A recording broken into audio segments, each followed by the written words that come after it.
What's shaking, everybody? Welcome to a Thursday edition of House Divided. I'm Jeff Ketchum. That is Chad Hastings. We're excited to be with you on this day before Friday. Sorry, my kids had me programmed. All they can talk about is tomorrow because it's the last day of school before this break. God help me. Welcome. Jump into the Specs chat. The water is warm. The chatting will be fun. We've got all kinds of topics today that on a normal day could carry an entire show, Chad, just one of them or maybe two of them. But we're flooded with Texas Longhorn news. We're flooded with SEC football news with the schedule being announced yesterday. There's been a number of little breaking items on the transfer front. So we'll probably go straight to transfer to portal combat to get that stuff out of the way. Give us your super chats, like the video, subscribe to the channel, get notifications, do all of those things. Where do you want to begin today? Is it as obvious as that we need to stop asking that question, Chad, and just go right into portal combat? I think so. I mean, I think there's a little bit of reaction that we'll have on Kobe Black, but I don't think that was a shocker for Longhorn fans that follow recruiting. Kobe Black picking Texas yesterday will be discussed. But, yeah, if I'm a Longhorn fan today, there's only one thing on my mind. Well, and he mentioned yesterday that he essentially had been committed since the summer, right? Which explains why it had been so boring with his recruitment, right? I mean, in-home visits this week didn't matter. There were no visits where everything was riding on what happens over a 48-hour window. In the end, it was easy peasy for the Longhorns, but easy peasy counts the same as knockdown drag out. The bottom line is the Longhorns get a guy that's got a chance to be, I think, a first-year impact guy. He's going to be an early enroller. There's a major piece of the puzzle for the Longhorns in the 2024 recruiting class. And at least in the rivals.com rankings, it gets them to number 3 in the country. Yeah. So that was a big moment for Texas. We'll definitely talk about that today, but yeah, I mean, I think it's time to go. I think it's time to do it. Everybody repeat after me. Round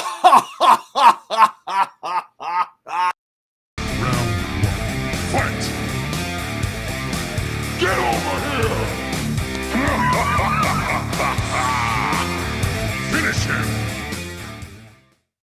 Yeah, others can use the name. The others don't have that. The others don't have the fire. It's true. That feels like all-time scoreboard, Chad. Yeah, I mean, come on.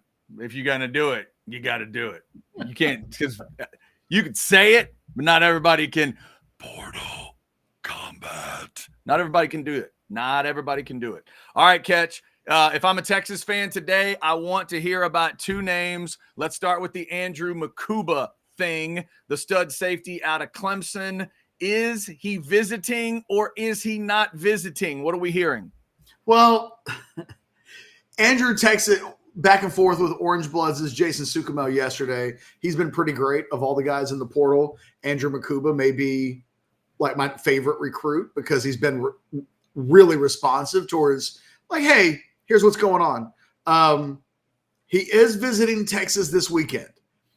There was a tweet made by On3 earlier today that suggested that the visit was starting today, at which point he said, no, it's not.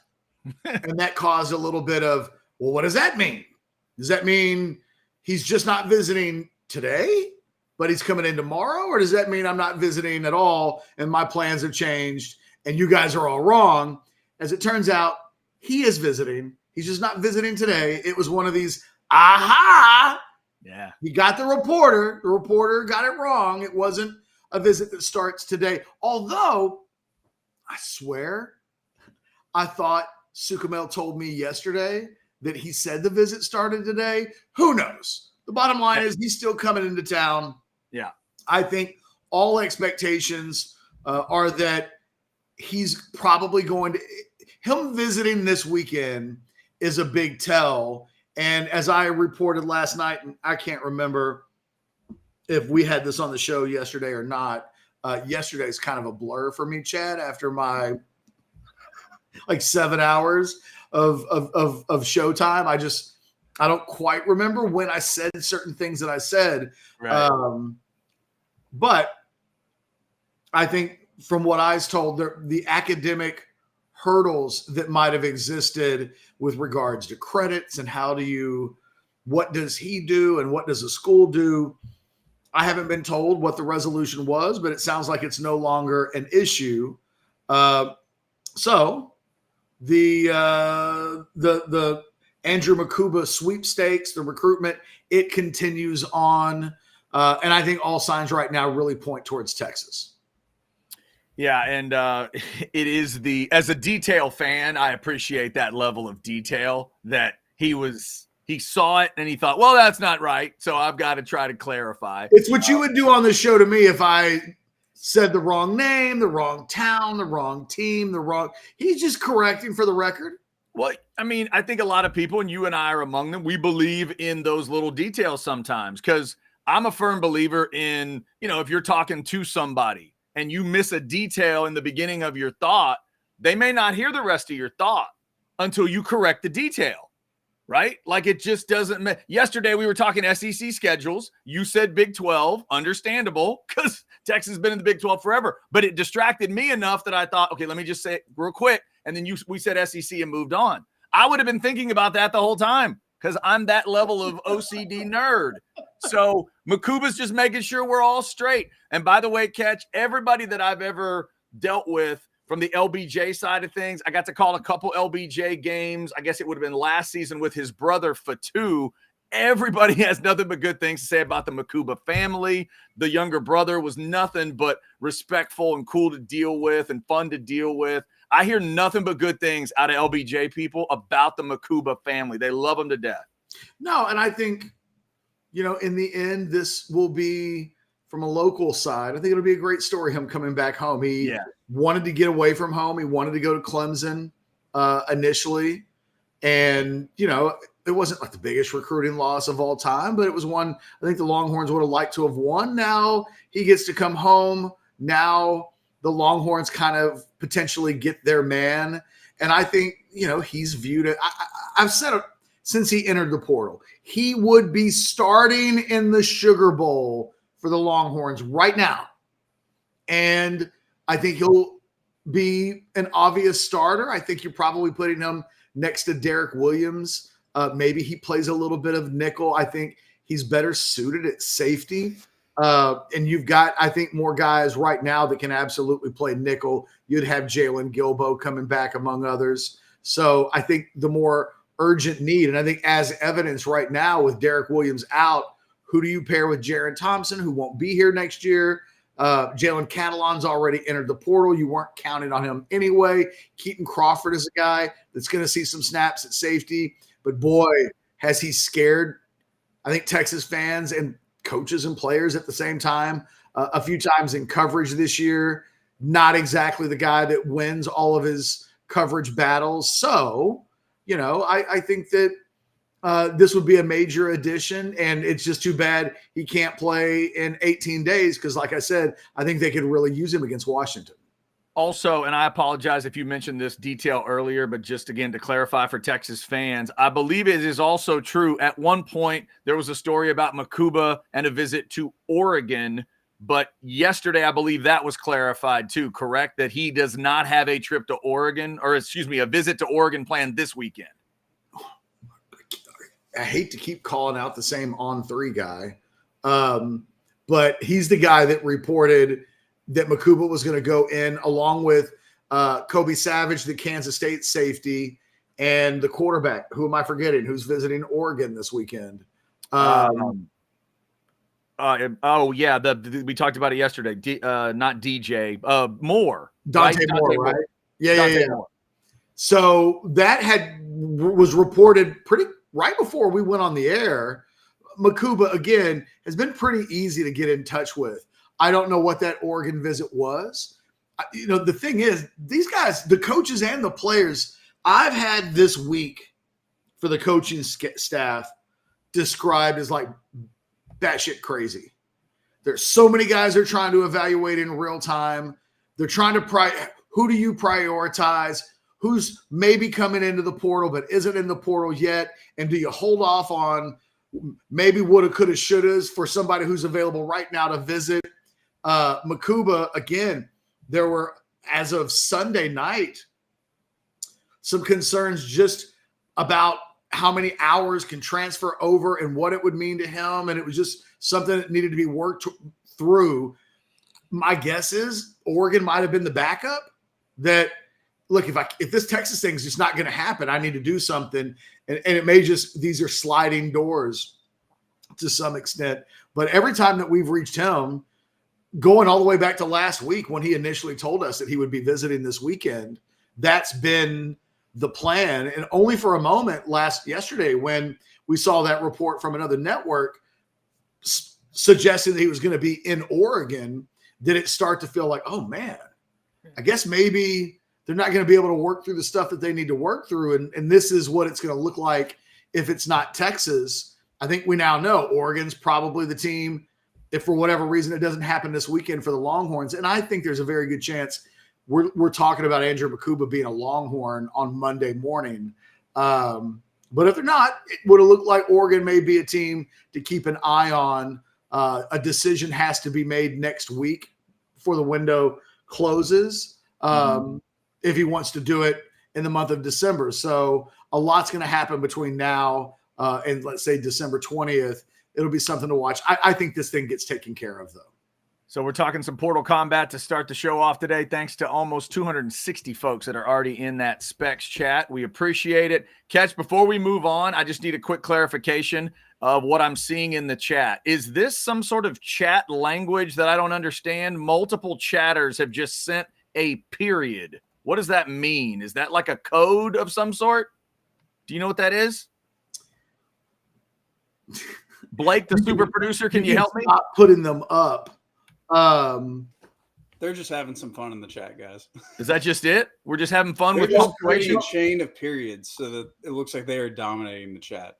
Oh, okay. They're doing like picture things, like when if we took a test we didn't care about as kids, and you went A, B, C, A, B, and you like made an airplane or what? Okay, all right. Don't get distracted, Chad. No, it wasn't that. I wanted to make sure stay focused on the goddamn portal combat. I wasn't. Okay. You got other updates to give. There you go. I'll turn the chat off. All right. In terms of, is Matthew Golden the next logical name then to hit in the portal? Yeah, I think so. I mean, he's unofficially, if he's not one, he may be 1A, 1B of wide receiver targets that have emerged as real key areas of focus. Confirmed he's coming in this weekend for an official visit. We've been saying all week to kind of don't be shocked when the Matthew Golden news comes out that he's visiting this weekend. It would have been, I think, a real surprise and maybe even a shock to some people if this isn't where his focus is for this weekend's visit. And he's another guy that I think by the time we get to Monday, maybe it takes a day longer or 2 days longer because they want to set up some social media announcement. But I think Matthew Golden's on his way to being a Longhorn. And I think this weekend's visit is a big indicator of that. And he will be in, I think, as of today's. Mukuba coming in tomorrow. You know, it's real easy to get confused as to who's coming in Thursday, who's coming in Friday. You've got guys who thought they were coming in Friday. They're no longer coming in at all. So they're going to be visiting. Yes. And I think Golden starts today. And of course, Matthew Golden, the receiver out of Houston. So those are the two big portal stories, I think, for most Texas fans today. So then, Ketch, if you are a Texas fan today. Well, hold on. There's one more. Okay. Trey Moore, the UTSA pass rusher who visited Texas last weekend, is visiting Alabama this weekend. Oh, okay. Talked to a source about him earlier today. Texas, it sounds like, still feels confident, but about only as confident as you can be if a guy's visiting Alabama this weekend. I get a strong sense. I've heard from people that Texas has been described as a dream school, but I don't know that that you can tell Alabama no sometimes. If you've been playing football at UTSA, Nick Saban wants to have you come in town for a weekend. I don't know about the rest of you, but I kind of understand if Trey Moore is like, I have to do this. But it looks like a Texas-Alabama battle right now. Oregon was a school Ohio State was thought to be a school he might be this weekend. No longer the case. This will almost certainly be a Texas-Alabama battle. I think Ole Miss try to get him in for a day if possible. But I think it's Texas and then Alabama. And I know maybe he'll take it all the way until the deadline. But the expectation is he'll make a decision in the next week. And right now it looks like Texas and Alabama. Texas in the pole position, but clearly Alabama not going to give up without a fight. Yeah, it's an interesting one because he's the Smithson Valley guy. Correct. Right? That's where he went to high school. So, yeah, definitely a guy in the state of Texas, like you said, maybe a dream situation to go to Texas. But, man, we all know growing up, if you're with a girl and you hear the girl might be interested in a certain guy, deep down you'll admit to yourself, well, he is pretty cool. Like, that guy is that guy. Saban's like the Winnie Cooper of college football, right? If Winnie Cooper wants to go to the movies with you, right? You no at least have to. For the other girls, but I got to go out. I got to go to the movies with Winnie Cooper. I'm at least taking that call, right? You're at least making that call. You're calling them back, whatever it is. I talked about it the other day. If I'm whatever the order is of people coming into your living room, if you're the biggest 5-star that has ever been, and you have the ego that is out of control, I still would say I bet there's a little nervousness when that dude walks in the door. With all due respect to all the rest of them, the Sarks and the Dabos and the Jimbos or whoever's walking in, right? But when Saban hits yours, even Kirby now, but when Saban hits your living room, I bet it feels different because he's Nick's freaking Saban. And like I said, the source I talked to sounded confident, but was real quick to point out, like, we're confident, but like he's going to Alabama. And as long as that visit takes place, I think there's absolutely a thought of concern. Believe me, nobody's completely dismissing it as a non-factor. Yep. So Trey Moore going to visit Alabama this weekend. Busy weekend all over the country. Wouldn't you love to be a fly on the wall, just bounce back and forth between all these meetings, the discussions, what happens, the speed dating version of recruiting and all these big names that are coming in. So Ketch, anybody else outside of Mukuba and Golden? Is there anybody else that we know about that will be visiting Texas transfer-wise, recruiting-wise? Obviously, signing day comes up on Wednesday. So I'm assuming theoretically a recruit could also be in town. Still hearing that Juice Wells from South Carolina could be in town this weekend. It feels like that's been confirmed, denied, confirmed, dismissed. Last I heard, I think there's an expectation. I don't know. I think Juice Wells falls into the category of this kid's available now. And I think there are other receivers that, in theory, if they entered the portal, Texas might have a stronger interest in them than Juice Wells. And Juice Wells is heavily rumored to be going to Ole Miss. So, him visiting this weekend isn't a slam dunk. I think there's an expectation that he will eventually end up at Ole Miss. But I think I talked to, and what's weird is, I talked to a source last night, and you don't know if that's outdated by today. Mm-hmm. As of last night, the thought was that yes, South Carolina's Juice Wells would be on hand, and yet his recruitment as a whole is a hard one to completely get my head around, because he's expected to end up at Ole Miss, because I think there has been a sense from his side that Texas isn't quite as serious as some of these other schools, Ole Miss among them. We'll see. There's even discussion on South Carolina websites yesterday that Juice Wells might just go back to South Carolina, which has me wondering, does he feel like he's not getting the full-on major powerhouses swooning over him in the portal that he thought he would. I don't know. Like, again, of all of these recruitments that we're talking about, his is maybe the easiest to put your finger on the pulse if it's as simple as he eventually does end up at Ole Miss, and this has been heavily speculated. But there aren't a lot of guys that are in the portal that a week after they're in the portal, there's suddenly a social media like fire that maybe this other thing could happen. And we'll see. He's taking a couple of visits. He's expected to be into Austin this weekend. But if you told me one of these visits that is expected to happen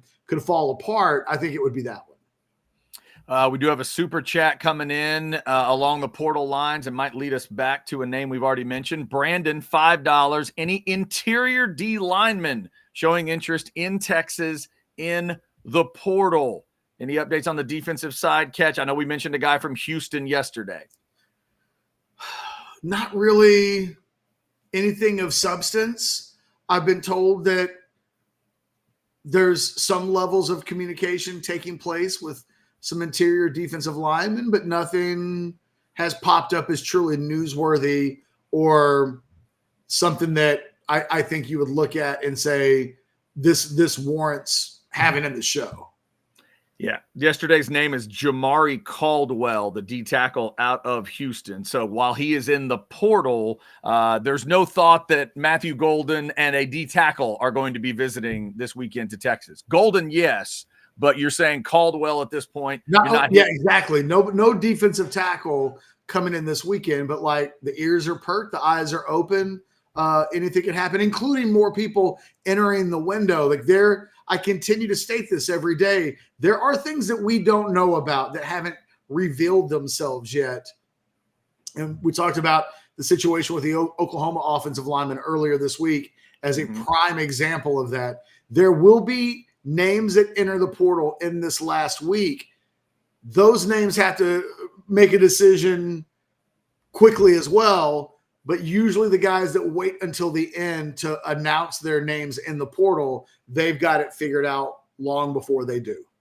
Brandon, thank you for that super chat. If you want to throw us a super chat, we will get you right to the front of the line. This one came in earlier too. Congrats to you, Chad, and to the Aggies. Bussey put on a masterclass last night. I think we Texas fans will hate going up against that guy for the next 3 to 4 years. A reference to Terry Bussey, who's in the A&M 24 class and just won a state championship with his team. Although, I mean, the rumors with that guy are nonstop. So right all the way until he puts his name on a piece of paper as a letter of intent, I think there will be questions about, will he be the next Aggie? The Aggies have a real momentum problem in their recruiting class right now. And one by one, as they peel off, Dylan Evans is a guy that is probably my second favorite A&M commitment, a defensive lineman who's been committed to the Aggies since 2021. Wow. And Jason had a report last night that he's not going to sign early, that he's going to take some visits, Texas being one of them. That's McKinley, who may not sign early. That's Dylan Evans now, who I think is probably the second best player in this recruit from an in-state standpoint. I think the A&M class as a whole will continue to be one that everybody's just got to keep an eye on. Yeah, that's why I wanted to bring it up. And Bussey did certainly look good in that game. And Ketch, I'll admit, whether he ends up at A&M or not, I'll admit I've kind of got the old man vibe sometimes when it comes to the word athlete, when I see it in recruiting. For some reason, that leads me to the defensive side of the ball. Maybe it's because I grew up as an Aggie fan and there were great defenses. So when I hear athlete, I'm thinking, okay, that's somebody that transitions into a badass DB, or it could be a linebacker or whatever.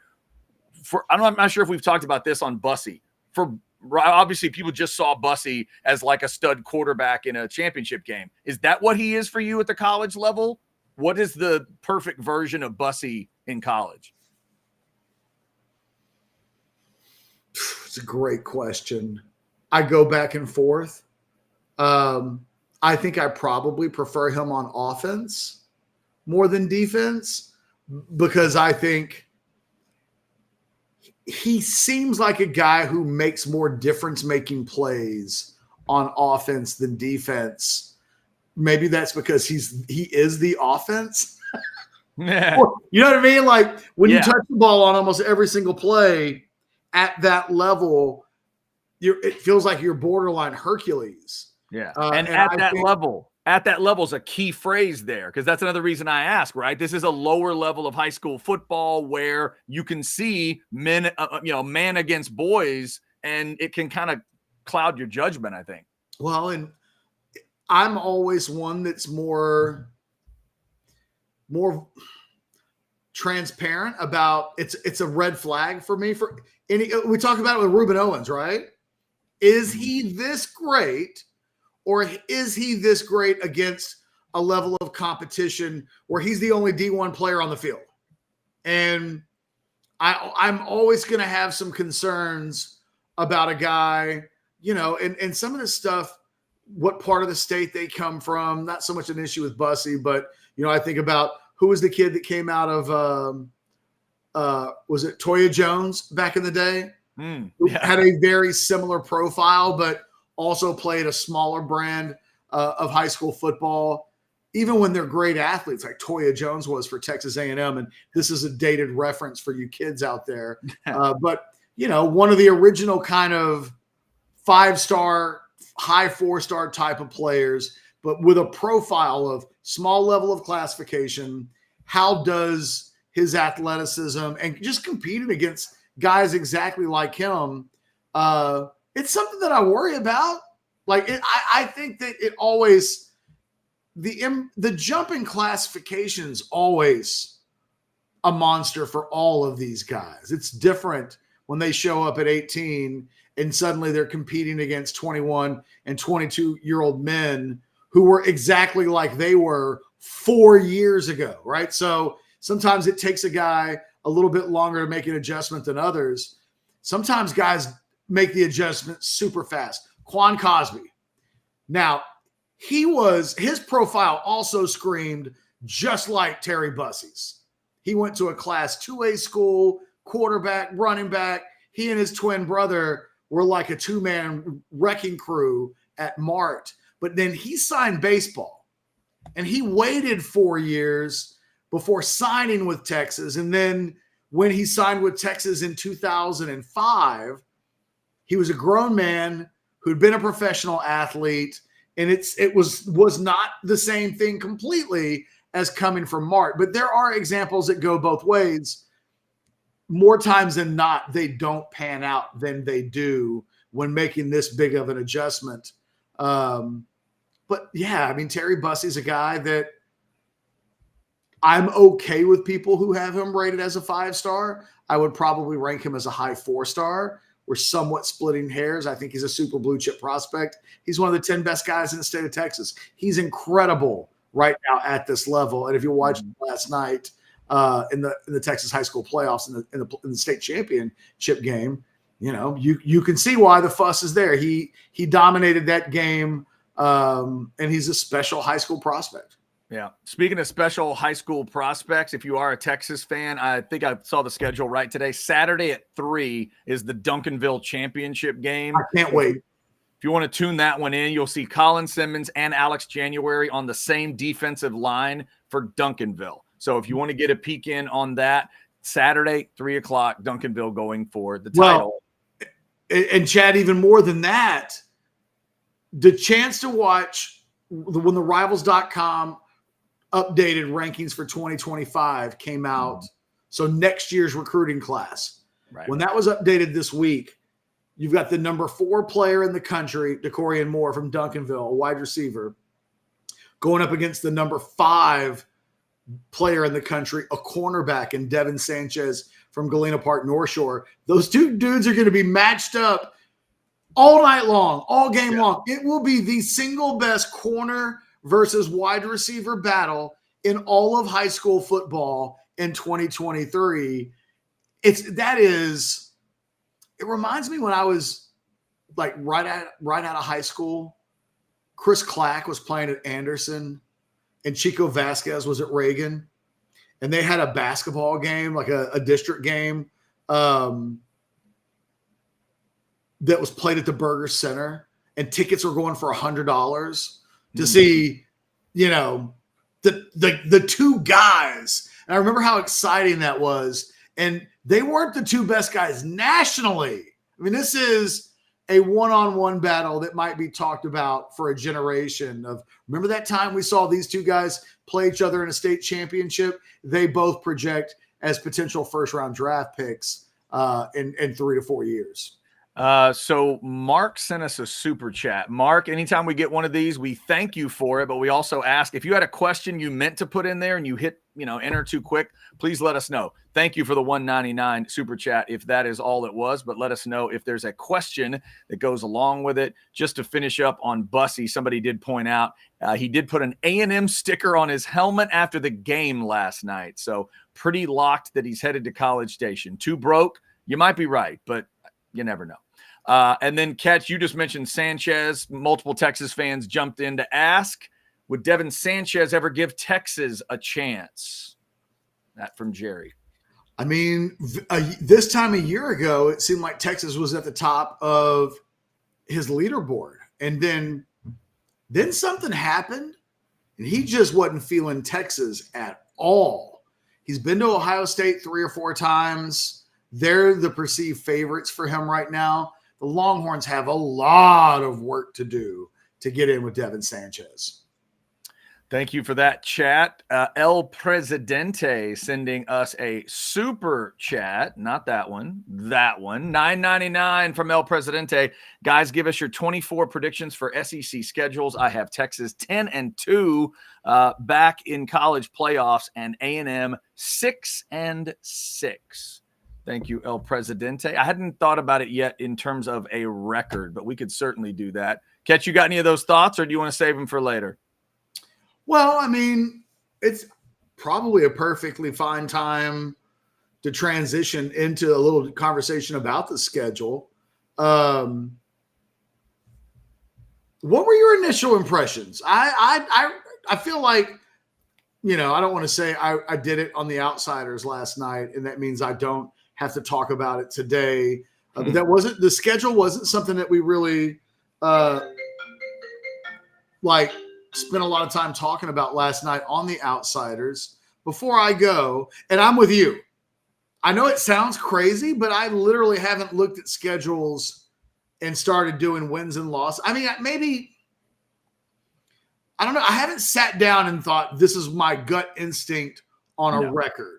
No, I haven't really either. I mean, my reactions are about the way it's laid out. And that's kind of what I'm going to get into today with the crap bag. It's like, what did they do to certain teams? What the sequencing of games? Where are the bye weeks? That's what I'm looking at right now, because obviously we have a ton of time till the season actually starts. For me to do that kind of stuff, that's usually for the summer as you're, leading into the season. But I mean, I'll be glad to look at it today and see. To me, if A&M goes 6-6 next year, something happened, because the Aggies do have a schedule that has some favorable elements to it. No Bama, no Georgia, no Oklahoma. It feels like a bit of a livable schedule, and a schedule where I think it could be better than just a bowl team. Maybe I'm looking at it through, maroon glasses. Man, there is no way in hell the Aggies, they should be closer to a playoff team than they should be to 6-6. And El Presidente, my gut reaction to your predictions is I think you need to pull those two predictions closer to one another. Right now, I'm not ready to say Texas is going 10-2 in their first year in the SEC, and I think the Aggies will be better than 6-6. I think. Let me do it like this, okay? Let me do Texas. You want to do it together? Sure. Colorado State. It's a win, obviously. Yep. At Michigan, week 2. Oof. It's tough, but I'll say win. I'm going to go loss until I see my gut instinct. Winning on the road in the big house, not easy to do. I'll go loss for the sake of respect towards Michigan, although we really don't know what either one of these two teams is truly. It's what makes this hard. Like, I don't know who the 3 receivers are for the long. I don't know who's playing tight end. I don't know the pieces yet completely on defense. It does matter. I mean, but I'll go loss. So 1-1. Yeah. Can we all agree UTSA, La Monroe, SEC opener against Michigan State, win? Mississippi State, yes. That's a home game. Yes. So you're at 5-0. I'm at 4-1. Oklahoma, I'll go Texas win. Yeah, I'd probably call that a win right now. So that's 5-1 for me, 6-0 for you. Georgia at home. I'll say loss. I'll say loss is 2 until I see more. On paper right now, Georgia looks like the team that's going to have a talent advantage. So much needs to be replaced at Texas. It might get replaced, but right now I would say Georgia. So that would have you at 6-1 and me at 5-2. Mm-hmm. Vanderbilt on the road, W. Yep. Florida at home, W.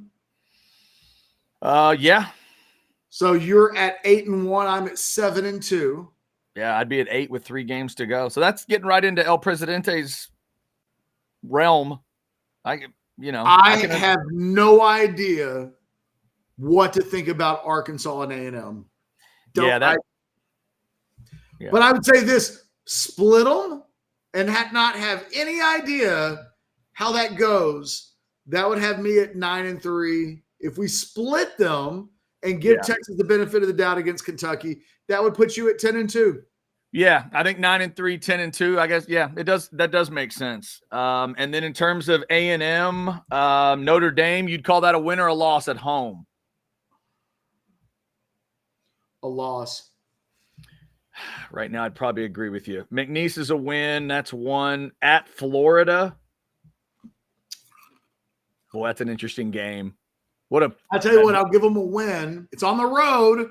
It is. How about I do this? I'll split Notre Dame. I'll give them the benefit of the doubt against Notre Dame, and I'll give them a loss against Florida. All right, so that'd be okay. Still getting that. There's to 1. So Bowling Green is 2. Arkansas. Got to give the Aggies the benefit of the doubt. Yeah, that's a 3. Missouri at home. It's a tough game. It turned into a real tough game these last couple of years. I'll give the Aggies the benefit of the doubt. Yeah, at home, I would agree. Let's go 4 there. At Mississippi State. It needs to be a win, but it's a home game. I mean, it's a road game. We know what they've been like on the road. For now, I'm going to give them a loss. Yeah, probably. LSU at home is the next game, by the way. Can you call that a win? I'll tell you what, I can't. They should win at South Carolina. That's 5. New Mexico State would be 6. And then you got Auburn, Texas, and LSU kind of up in the air. Could get to 7 or 8. I don't know. Maybe El Presidente did have it right. No, I think. But it should be a little better than like 6. An 8-4 type team. Yeah, it should be better than 6-6 for the Aggies. El Presidente, I think you're in the right neighborhood for Texas. A&M probably should be a little higher. Yeah. I look, 7-5, 8-4, and I don't think it has to be miraculous for that to happen. And I think that, their season will completely fall on the shoulders of how good their quarterback play is. We do this every year. We talk about the ins and the outs and what does the coaching got to do. And I say it all the time. I said this throughout the offseason, Chad. If you tell me that Quinn Ewers has a quarterback rating of 160 to 165, I'll take Texas winning the Big 12 championship, and that's exactly what happened.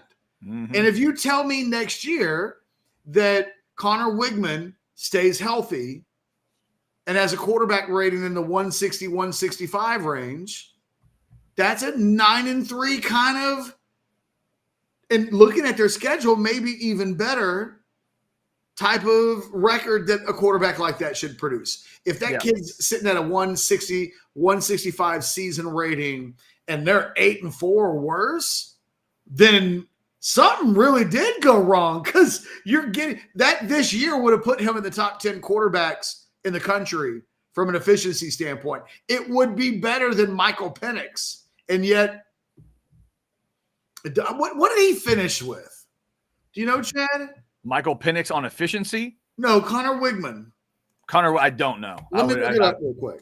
Yeah, no, I I can mean, look it up. obviously, it's the sample size is small, so you can't completely react too crazy over it. But it looks like he was at 156.8 when he got hurt. Okay. 8 touchdowns, 2 interceptions. He was a third of the way through the season.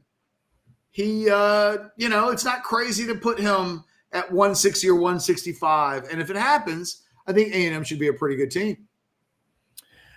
Super chats continue to roll in. We do appreciate that. All the SEC schedules are out there. We'll get into some of the weird little nuances of it today in the crap bag, including that 5 games that ends Florida's schedule that everybody's talking about for a reason, because it's unbelievable.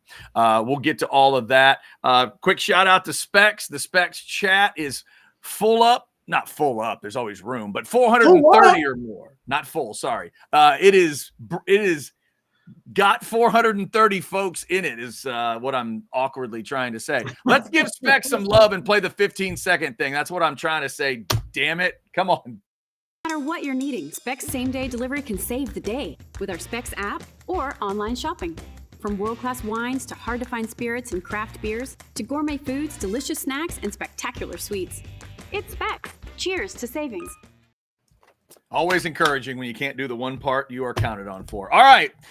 Thanks to Specs for being a great sponsor of that chat. And I'm hoping we're going to get our pies soon. Oh, that's right. What is it? The whiskey infused It's like pie? a whiskey infused maple pie. Oh, that sounds good. Yeah, that sounds tasty.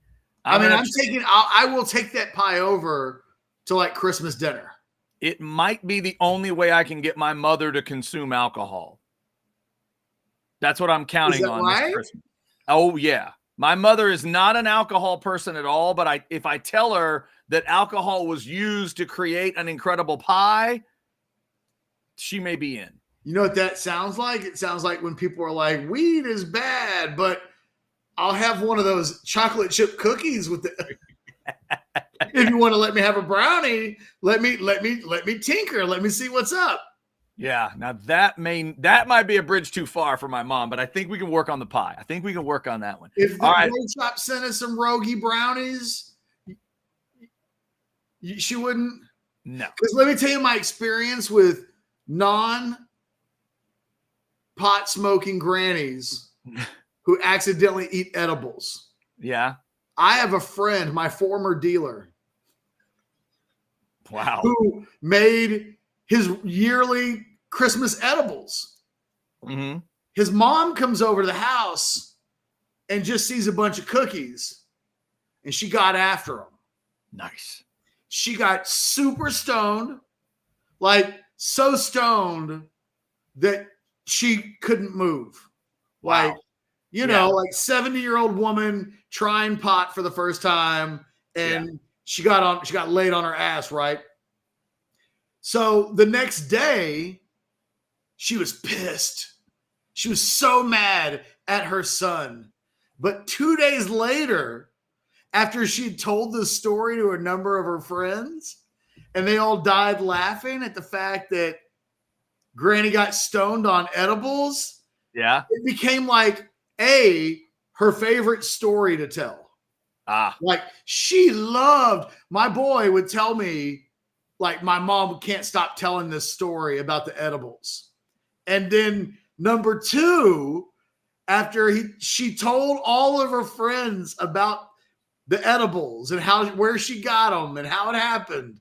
Now for like the last 5 or 6 years around the holidays, she wants edibles for all of her friends. So it started out, how dare you leave these cookies out for me to eat without your permission? Yeah. I'm so mad at you, to, hey, can you make me my yearly batch of cookies and brownies? My friends are dying for them. It happens. It happens. I'm just telling you, you could sneak some edibles into Mama Hastings, and maybe a week later, she'd definitely forgive you. Boy, we'll see. That'd be a wild Christmas. That would be a wild Christmas if that happened. All right. We did finally get that super chat from Mark. Mark, thank you. And he sent us another $9.99. Mark, you didn't have to do that, but thank you. We played Bussey last week in the state semifinal. We lost to Ganado versus Timpson 35-21. It was actually a tight game. Bussey is a great player, but I'd take Arch all day. Hook 'em. Texas 11-1. Next year. Thank you, Mark. Well, I bet he's a quarterback. I'm guessing Chad would take Arch too. Yeah. The comparison can't be number one quarterback in the country or another guy. I mean, yeah, right. Would you rather have Arch Manning or get punched in the face? Like, no offense, but like if Chad was like, I'd rather have Arch Manning than Ketch, I totally understand. I'd have to seriously think about that one. I just want you to know. No, you wouldn't. I appreciate you for saying that because I'm just letting you know, like, hell, I might trade you for a Liverpool goal here in a second if things don't pick up. That's fair. That's fair. All right. The Uncle Mickey, $6.99 Canadian on the super chat. Let's go 2-0 in January 1st. Hook 'em from Toronto, boys. Good to hear from you, Mickey. Hope everything is going well in Toronto. And yes, the Longhorns are going to try to start off 2024 with big victories in those CFP games. They hope games. Texas Tippett, $4.99 super chat. What do y'all think about the strength of schedule? I've seen a lot of SEC fans say it's a cupcake schedule. What? Cupcake. Who? At A&M's? I'm assuming Texas Tippett means Texas, but I don't know if I'd describe either of those schedules as cupcake. Tippett, I would say this, though. We mentioned that A&M doesn't play Bama, and they don't play Georgia. Ketch, they also don't get Ole Miss. And I think those are all – now, they get Missouri in the swap. Now that's a pretty tough team. But for the first time since they entered the SEC, the Aggies will go through a whole season and don't have to play Alabama. Maybe they'll want to play Alabama if they're that good and could go to Atlanta and play them. But they won't have them in a regular season. So that is a reason I think some have thought that next season, even with all that's happened, that the Aggies do need to have a pretty good year. And if it does end up at 6-6, something's up.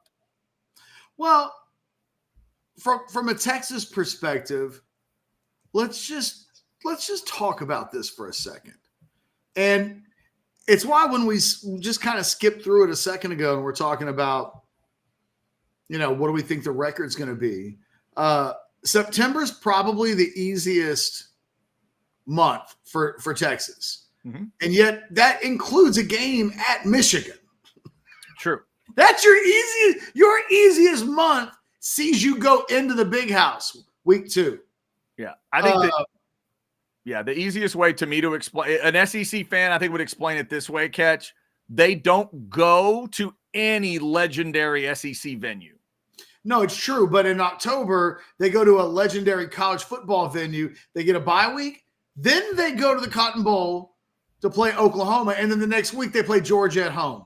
That is not a combination of 2 games at any point in the schedule that anybody in the country would want to play. Nobody would want to sign up for, hey, let's take the game that's often thought of as the most physical, the most exhausting, the most mentally taxing.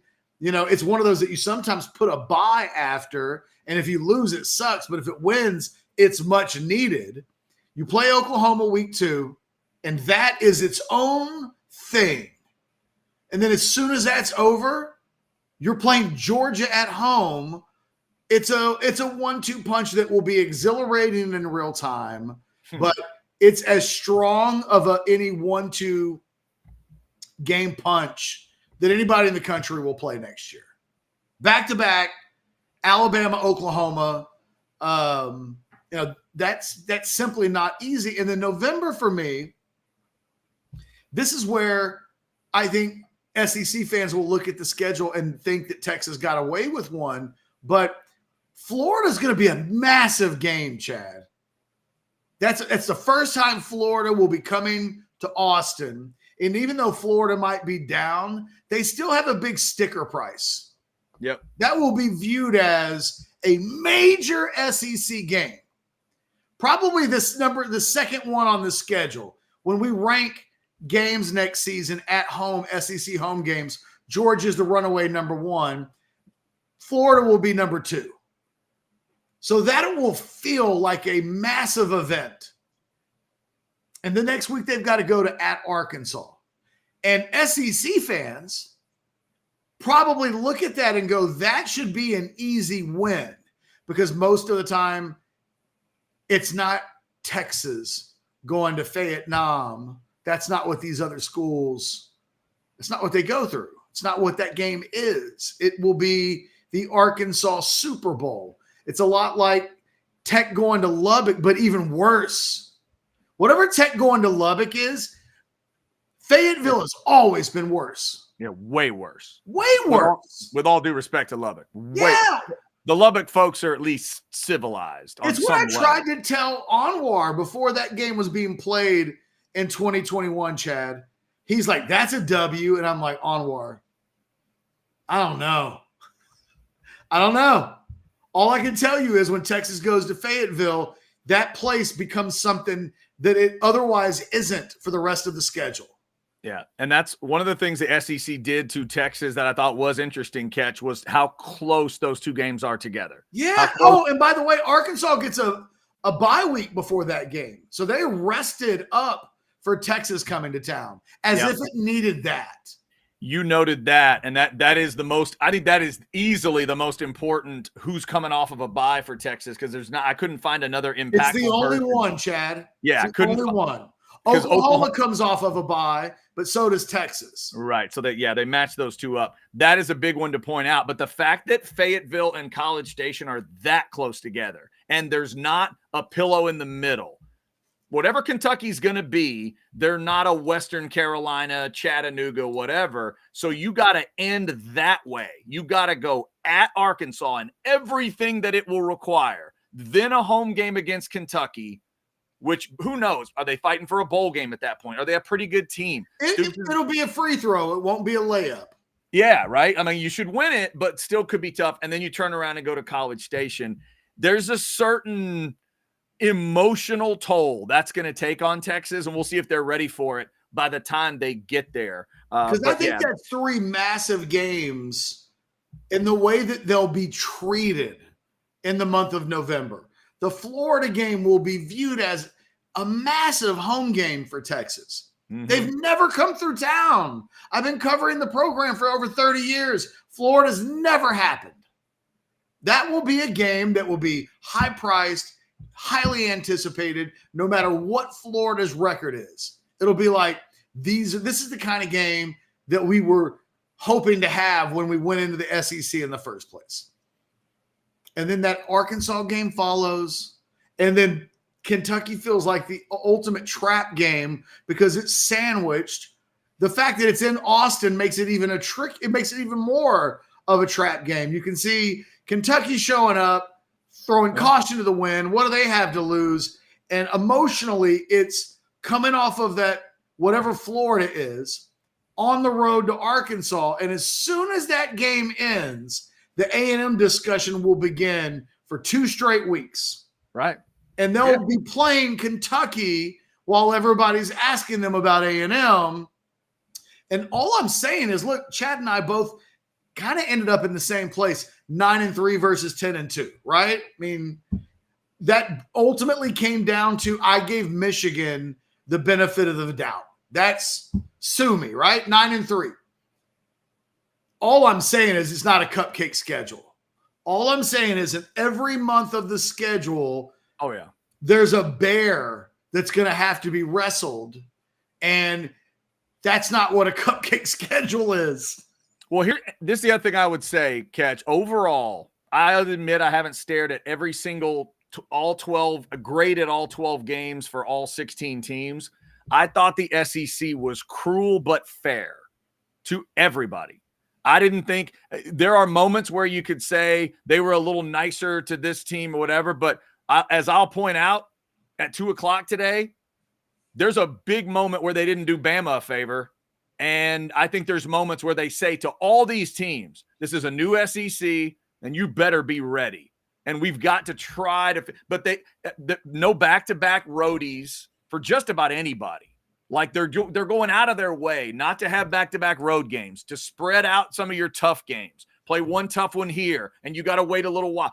Let's try to put the bye weeks in logical spots. Let's give Texas and OU the same bye before they play each other. Same with LSU and Bama. Same with Georgia and Bama. Like they're thinking of all those little details. That's what I enjoyed about it. But I don't, are there? I think it's fascinating, Chad, that it's so obvious that they thought about it, because it's saying we're putting the buys in front of big games. Like, yeah, it's very strategic, and usually coaches and conferences try to play every game's the same. We don't think about scheduling advantages, but in a world where you do this, where you go out of your way to give Bama and Georgia and Texas and Oklahoma buys before they play each other, giving Arkansas a bye and not giving Texas a bye going into that game says that you unfairly distributed the buys for that game. Yeah, because you can't do it. It was a big game for Arkansas. It might be their biggest game on the schedule. Yeah, you can't do it for everybody, right? You can't do it. You can't do the equal things for everybody. But in that case, I think that's one where they did do a bit of niceness.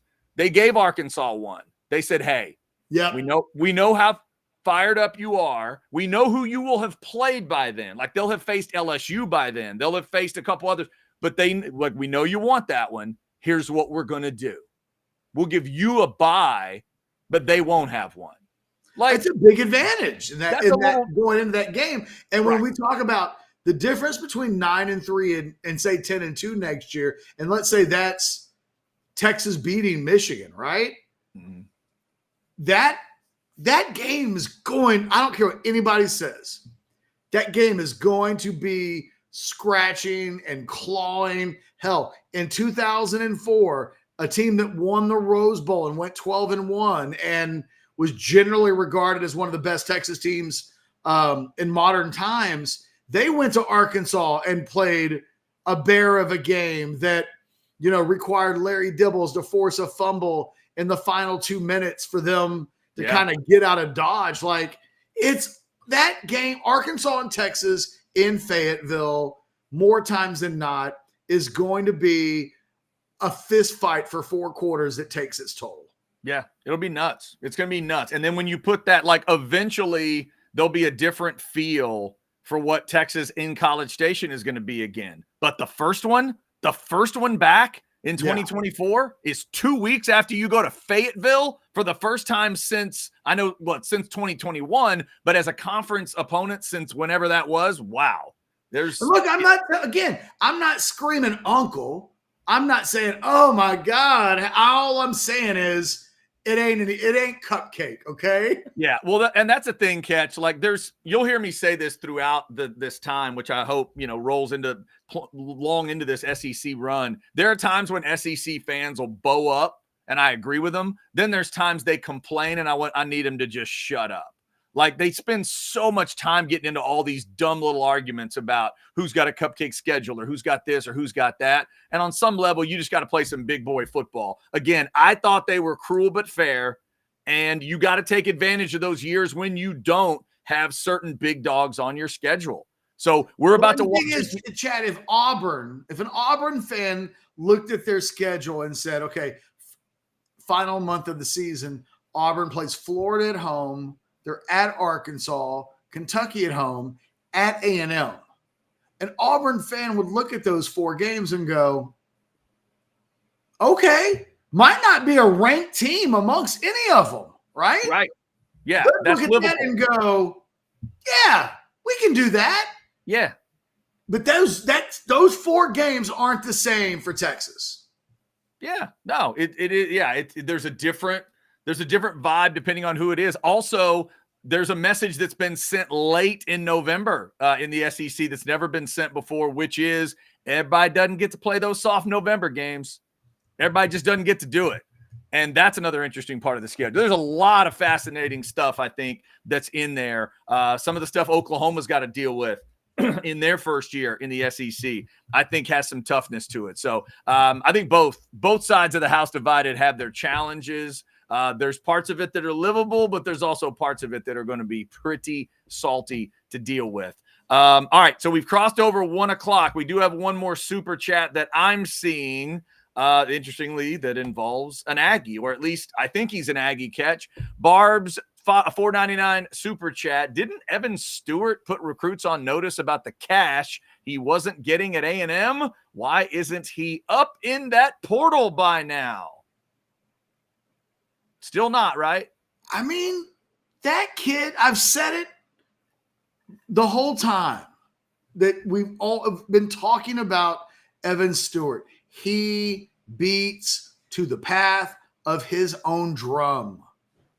And you just, if there was ever a kid that might put his name into the portal and then come back out 24, 48 hours just because, it would be Evan Stewart. So right now, I'm not anticipating him going into the portal. He's been pretty vocal on social media about, like, you guys have talked about me like I was a rent-a-gun, rent for hire, and I'm still here, and I didn't come here for the money. Like, he's acted like a guy that's coming back for a third year.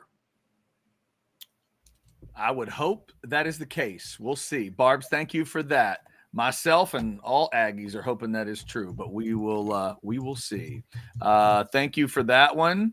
Barbs, if you want to send us a super chat, we will gladly take that. We've got buy or sell coming right up. Before that, though, let's talk about Hayes City Store, Catch, and my favorite dessert out there. I had that key lime pie, and it was awesome. Best key lime pie I've ever had. But this bad boy that Blake's about to show you, this is my weakness. This is my truth. This is Barry's heaven, kids. I'm going to read you the description straight from the menu. Warm pastry filled with cream cheese and cinnamon, topped with Grand Marnier, honey marinated strawberries, blackberries, and blueberries with whipped cream. I can't fully explain to you why it is so great, but good God, it is so great. It created the hallelujah hand from Sherry. Sherry throws that hand up when something is really, really good. She called it dumb and stupid right after that. That's all she could come up with is just stupid. It's stupid how good it is. It's incredible. Barry's Heaven, make it a part of your Hayes City Store experience. All the great drinks they've got out there as well. Frozen margaritas, $6. You can do a frozen margarita flight out at Hayes City Store. I saw one while we were out there. The frozen Jack and Coke is a big hit as well. They call that the Jack Frost. And I had the bourbon milkshake, which I showed you earlier in the week. It's awesome. There's your QR code, Hayes City Store. It is always a good time out there. Chad. Yes, sir. So Liverpool's playing right now. Okay. Who are we playing today? Union Saint something. Union Saint Germain. It's a I can't even remember what league they play in. They're probably terrible. All right, what's going on? Well, they're winning 2-1 because Liverpool's playing all of the babies. They're playing the kids. Uh-huh. What I'm concerned about is that I told all of the guys on the Prize Pick videos to take the Moors on a bunch of Liverpool players. Uh-huh. A lot of more shots. More shots, more shots, more shots. I guaranteed it. And they are 60 minutes into a 90-minute game, and Liverpool has one shot. Ooh. So I'm going to have to go into the Slack channel and at some point and like just throw myself on the sword.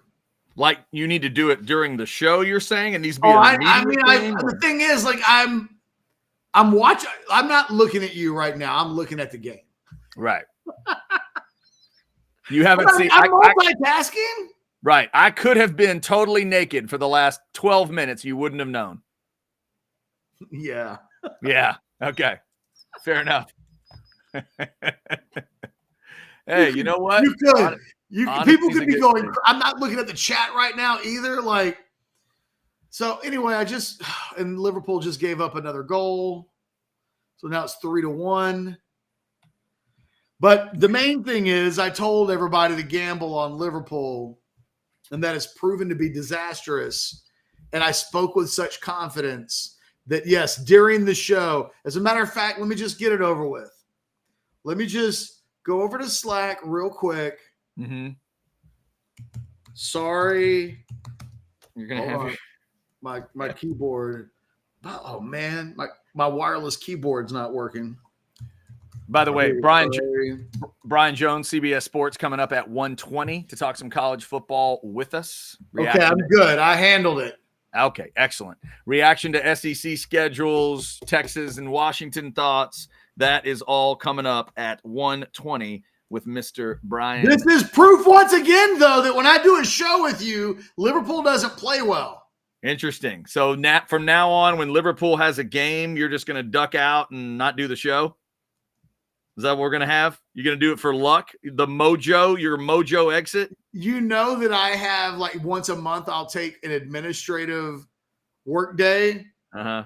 It may be administrative Liverpool work day.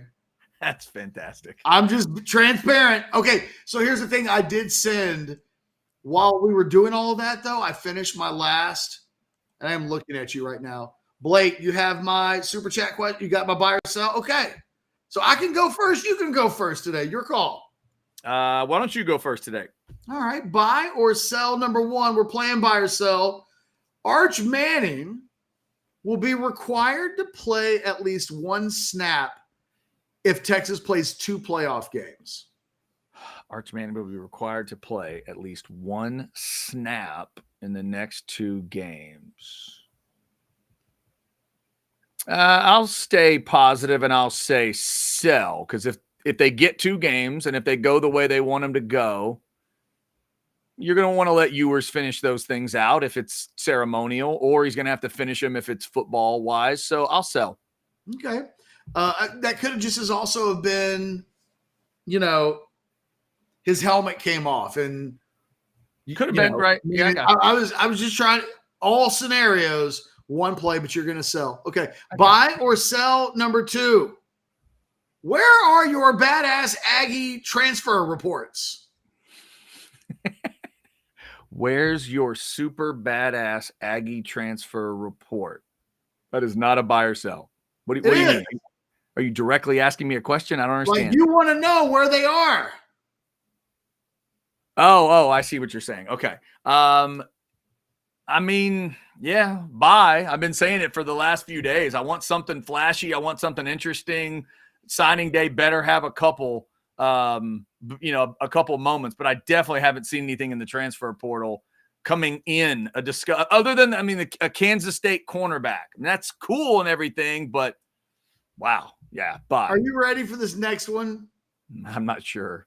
I'm not sure either, but here it comes. All right. An Aggie on Texags referred to Mike Elko as Sling Blade. And now that you've heard that, you'll never be able to shake it from your mind. Sell. I love Sling Blade and I love the performance. Not once during that presser did I think of Sling Blade. He doesn't look like Sling Blade. He doesn't talk like Sling Blade, and he doesn't carry himself like Sling Blade. He's Sling Blade to me from now on. I will acknowledge a joke if I think it's well done. That's just not well done. I have no clue. There's nothing about him, Ketch, that speaks to Sling Blade. I have no idea. I just know that somebody called him Sling Blade in a remark on Texags, and I can't help but laugh at that. Hey, look, the Aggie pain loving crowd does not need reason to get there. And as a proud member of that crowd, you do whatever you need to do. I know smiling about the Aggies while they look silly is one of your favorite things. So go right ahead. Mm-hmm. Enjoy your mustard and your biscuits. Mm-hmm. Buy or sell. I'm moving on because we've got Brian Jones coming up, and I don't want us to bleed into BJ's time. Buy or sell number 4. Chargers Raiders tonight on Thursday Night Football, and you are out. Overall, probably a bye. The Outsider show is tonight, complete with Tracy. And I'm going to be peeking in on the volleyball game. Are you gonna be peeking in? Yeah, it's like a small B kind of buy. I'll at some point I'll look into it when we get done with the show. If there's any game left, I'll check it out. But yeah, buy overall. And finally, we got a prime on prime. All right. Don't know why I thought of this one, Okay. but I think it's an interesting one. Prime on prime. Mm-hmm. Pink. Hotter than Madonna.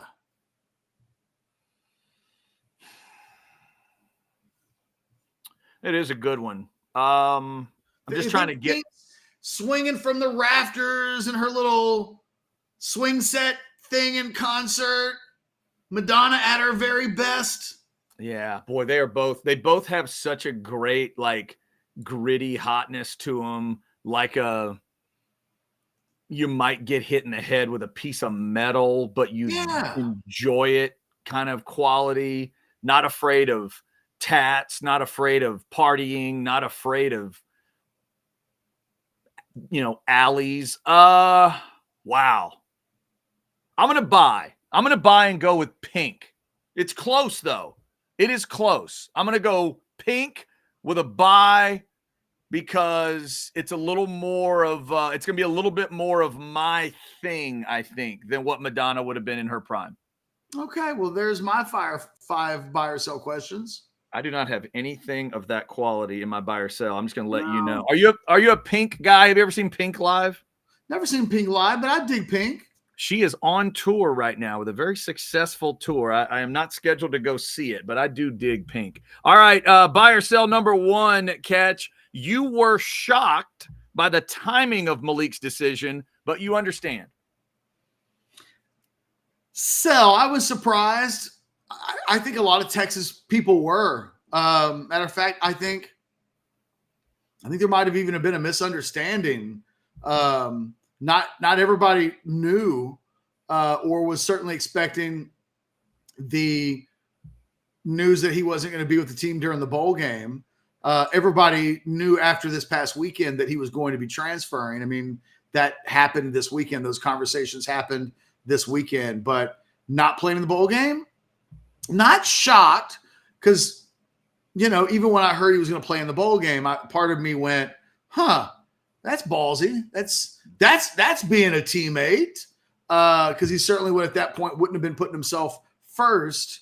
He kind of has to. He kind of needs to. And so, no, not shocked, but surprised. All right, buy or sell number two. It's going to be Texas and Nebraska for the title in volleyball.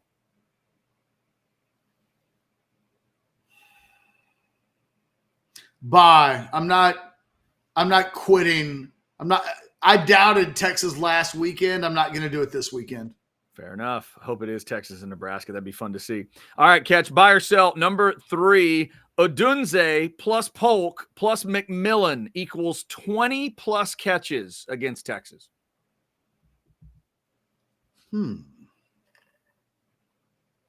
Bye. Okay. Yeah. I mean, I think that's a good number. When you said it, I thought 8, 7, and 5. And that doesn't sound crazy at all. Yep. In their last game, for the record, they were at 22 as a trio. Buy or sell number 4, Ketch. If you were Sark and the UT coaches, you'd ask Kobe Black if he knows who Charles Woodson is.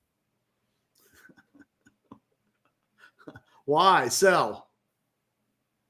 Okay. Didn't want to go deep level there. Just saying. I watched the video, saw him do a lot of things. Just, you wouldn't have a thought along those lines? No. I mean, I think I'm okay with just letting that guy focus in at corner. Fair enough. I think if you wanted to watch Charles Woodson because Charles Woodson's a badass corner, yes. But in the sense that you're asking, it's not the first thing that comes to mind, even if I totally see where you're coming from.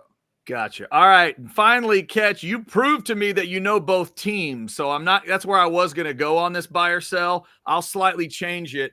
Buy or sell, you can tell me the 2 starting quarterbacks for tonight's NFL game.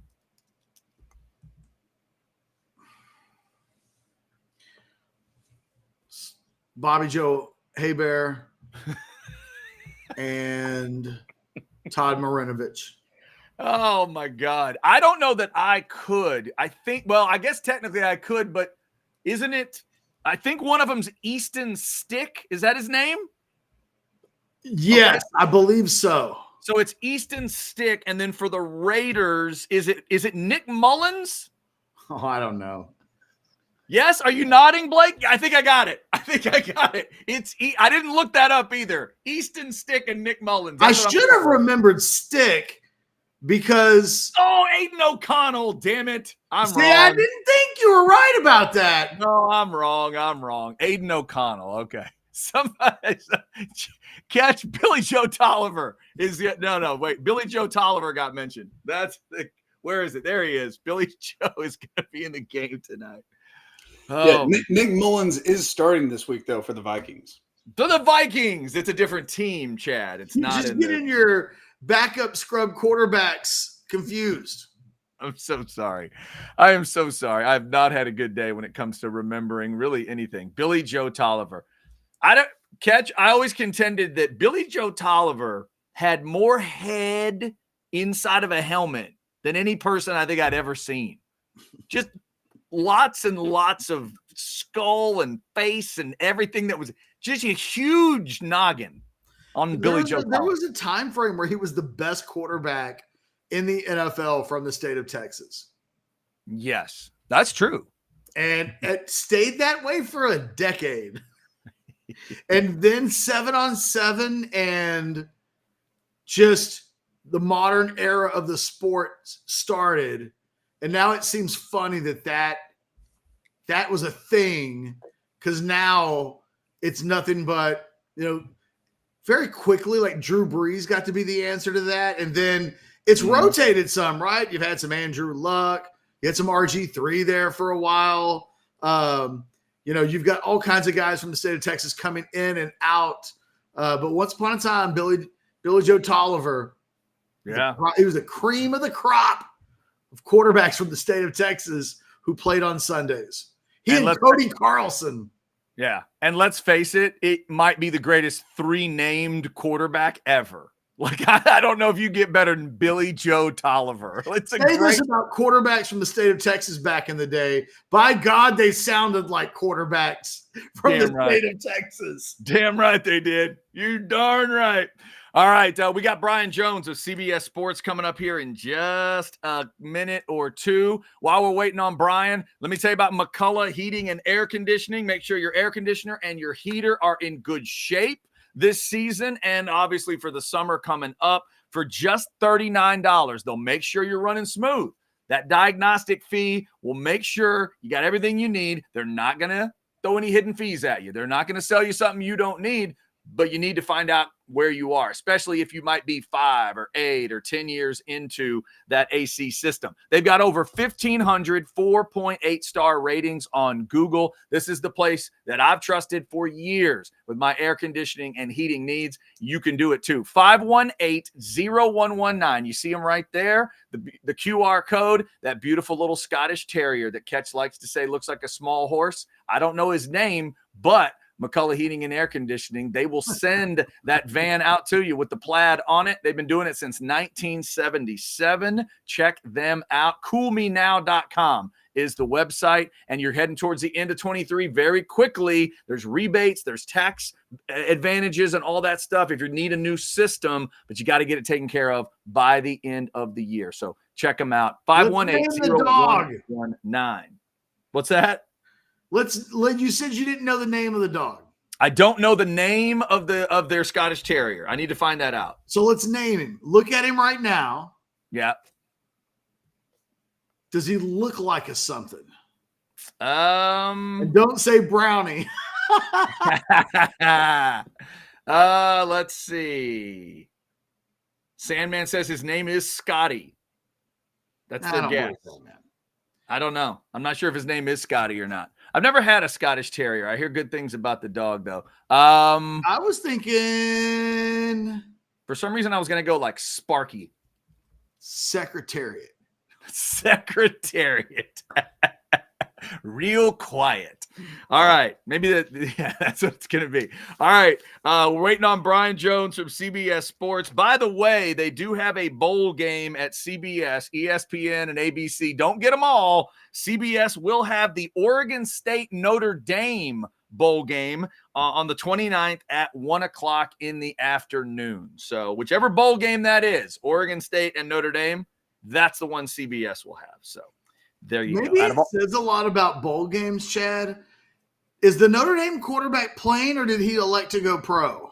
He's not playing from what I believe I read that yesterday or 2 days ago. I think he's out. Okay. Yeah. So he's not. Yeah. So he's not playing in that game. And obviously DJU is not in that game because he's in the portal and trying to find a new home. So can you imagine being the broadcast team that shows up for these games? I mean, you show up and both quarterbacks have gone into the portal or already headed to the pros. Guys are sitting out, and you got to figure out what to talk about. I'd like to know what the numbers are on backup quarterbacks in the bowl games.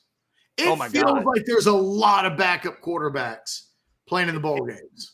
If I put the number at like 12 and a hook, is it over? Yes. Because we got to include guys that have gone pro. So That's your Drake true. Mays of the world are out. Your Caleb Williamses of the world are out. Like, before we even start getting into the portal guys, you've got a number of guys who are just sitting these bowl games out. Bo Nix isn't playing, if I'm not mistaken. So far, all of the quarterbacks that aren't in the playoffs that have seemingly NFL aspirations. Is Daniels playing in the LSU bowl game? I have not heard. Don't know. I'm saying he might, but like it just feels like everybody's not. Yeah, that's a good point. All right. We talk to him every Thursday throughout the season. He is the man at CBS because I just called him that. Not because he calls himself that. I'm calling him that. Brian Jones, CBS Sports, at Jones and Famo on Twitter, rocking a very nice shirt today. Is that a schmedium? You really are kind of man. Oh man, you look like man. I can see your boobs. Oh, it's not a medium. It's a schmedium, or it's a schmarge.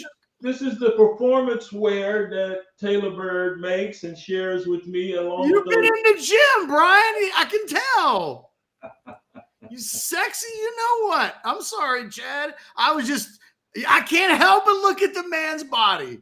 Hey, millions of people agree with you, Ketch, every week on CBS. They can't get enough of that Brian Jones. Ketch, if I was gay, you would not be my type. I'm sorry. But you would be mine, you big brownie.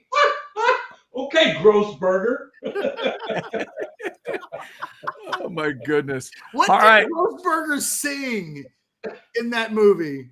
In Stir Crazy. Oh gosh, Whatever it was, he sounded so beautiful. Oh, it was great. It was so harmonic and what was? I'm gonna have to go on YouTube and find that scene. Go find that scene when they were playing. They thought Grossberg's gonna kill Gene Wilder and Richard Pryor and they end up having his ass in there singing. He called me Grossberger. Dude, y'all went back a little too far for me because I can't remember the last time I watched Stir Crazy all the way through.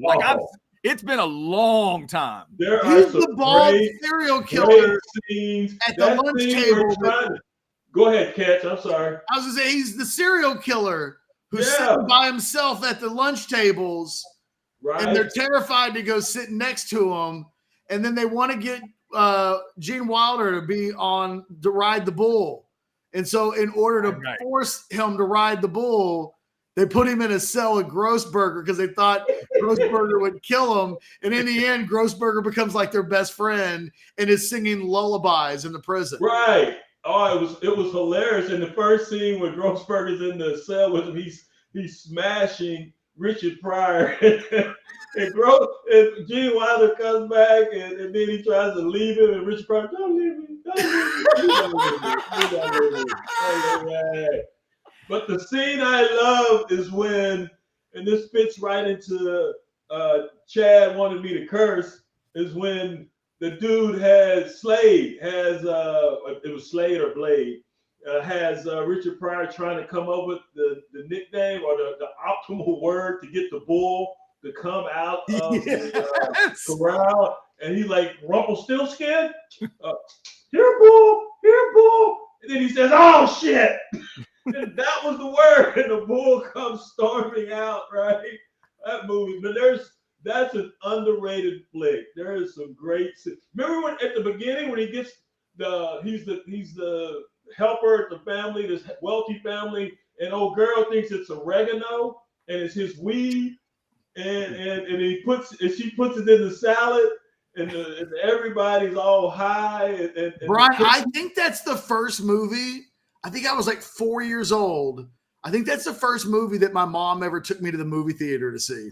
Oh God! He said, I forget what he called his staff. He said there was a revolution in such and such. She said, "Did you know there was a revolution?" No, because everybody was asleep because they were smoking this. Great flick, very underrated.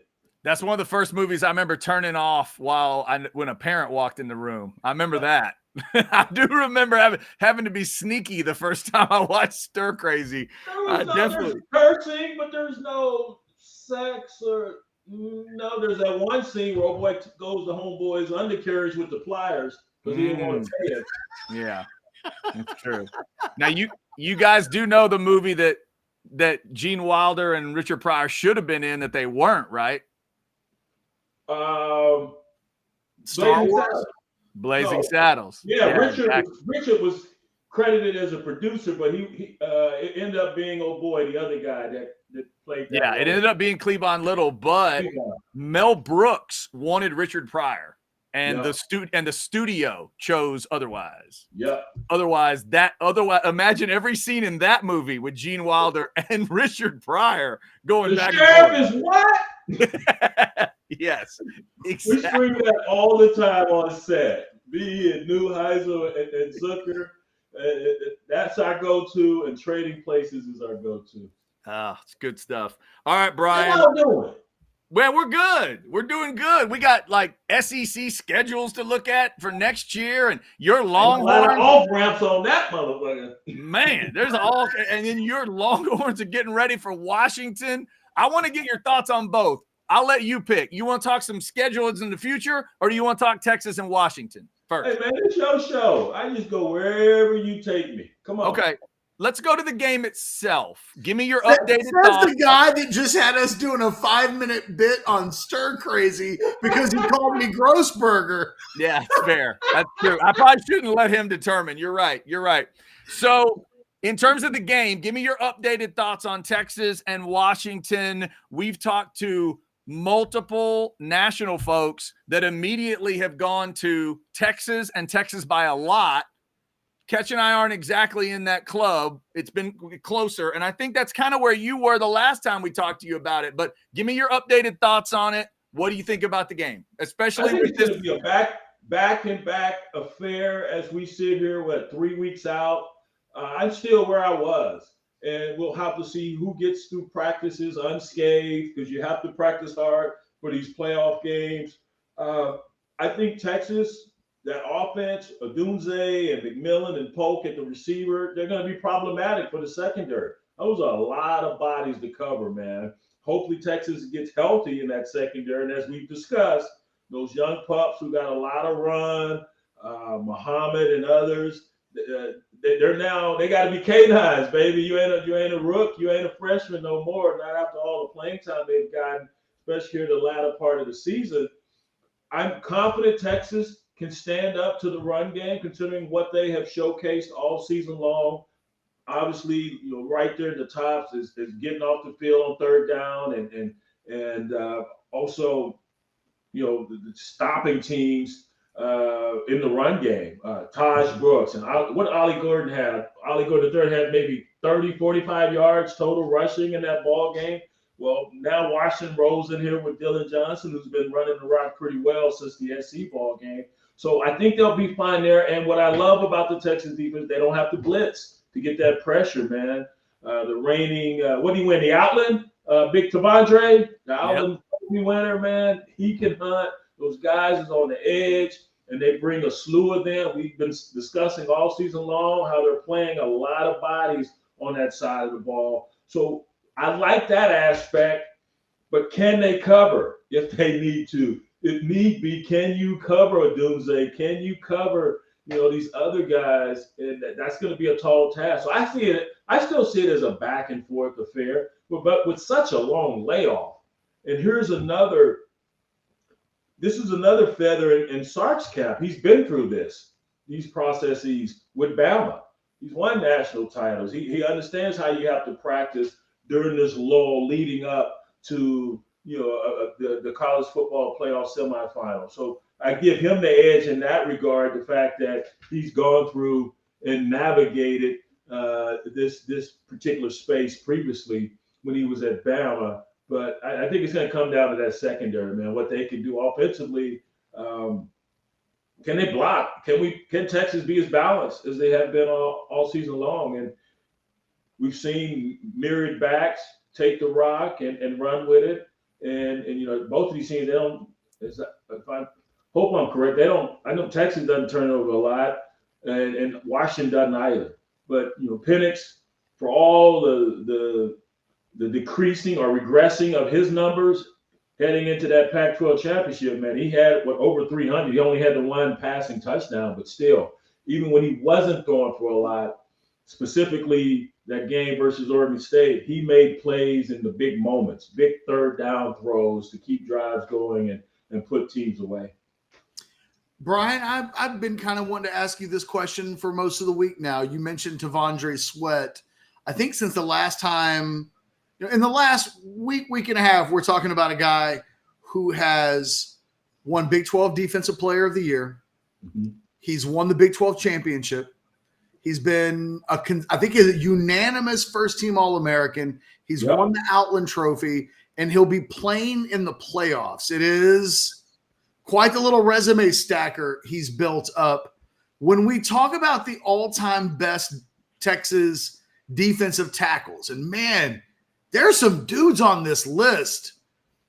We were talking earlier in the week, okay, I can't put anybody ahead of Casey Hampton, but boy, there gets to be a bunch of guys beyond that, Lamar Houston and Rod Wright and Malcolm Brown, and it feels like his resume warrants putting him in front of a lot of guys. As a defensive guy for this program who's seen the best defensive tackles up close, I don't want to date you, but a number of years, what do we do with Tandre Sweat? Where's he on the list? Well, he brought home that hardware, man, so that definitely catapults him to the top of that list. Kenneth Sims, my buddy, comes to mind, and no one could block Kenny when he was at the University of Texas. That's why he was the number one overall pick in the NFL draft and dealt with myriad injuries once he got to that level, unfortunately. But Sims, Lombardi winner. So Tavondre's now in that number. I was there when Casey and Sean were on campus, and those were two excellent defensive tackles. I played with some good guys, and Jeter and Patton and Oscar Giles and Shane, the late Shane Dronette. So there have been a lot. Tony the Great comes to mind, man. I mean, that's where Texas, that offensive defensive line, man, they used to own those positions, not just in the Southwest Conference, but nationally. They've always been known for the defensive guys they put in the league and those offensive linemen, big Coke machine, Gene Chilton back in the day. But Tavondre's up there, man. He's up there with the Kenneth Sims now. He's cemented his spot as one of the best ever when you're able to bring home, that type of hardware. And he's just had an outstanding season. He's been consistent throughout. That's what stood out in the first ball game versus Rice, I believe it was. And that's what stood out all season long. And these guys hunting quarterbacks, maybe not so much in that OU debacle, but the rest of the ball games. He and his buddy Murphy, they've been getting after quarterbacks from the interior, and then you got those outside guys. But Sweat's, he's at the top now, man, with the type of season he's had. This has been phenomenal, and he has been formidable. No one's been able to block him. Still perplexed as to why that guard who no one had ever heard of at Iowa State decided he wanted to talk some smack, and then we haven't heard from him since. Someone just put it in your chat here, Steve McMichael. You're right. Yeah. McMichael was he's the one that taught Kenneth Sims everything he knows. Kenneth always shares those stories with me about how McMichael and the other guys made them tough, man. And you had to come in and follow the lead of guys such as a McMichael. Doug English is another one.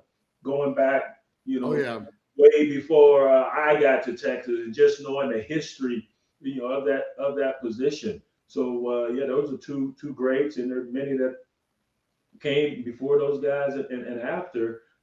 So a stellar history of defensive linemen there at UT. And Brian, it's part of the reason why I think I'm going to pick Texas to win a close game. I think this is a battle, but I'm going to make the argument that Washington just hasn't seen a defensive front like that they've never seen a guy like Tandre Sweat throughout the year. I'm not trying to insult their opponents here. Am I going too far with that discussion, or would you agree? Because I think that could be a deciding factor that Penix is just going to have something coming right at him, right in his face, that he hasn't seen all year. Yeah, I haven't scoured their entire schedule, but I would be more apt to agree with you. The best defense they possibly faced all season was Oregon and Oregon State. The non-conference schedule, it was Michigan State, which was weak once again this season. Right. Utah's good. Utah's good. Yeah. Utah is you're damn right. Utah pretty good, but they're lighting the ass.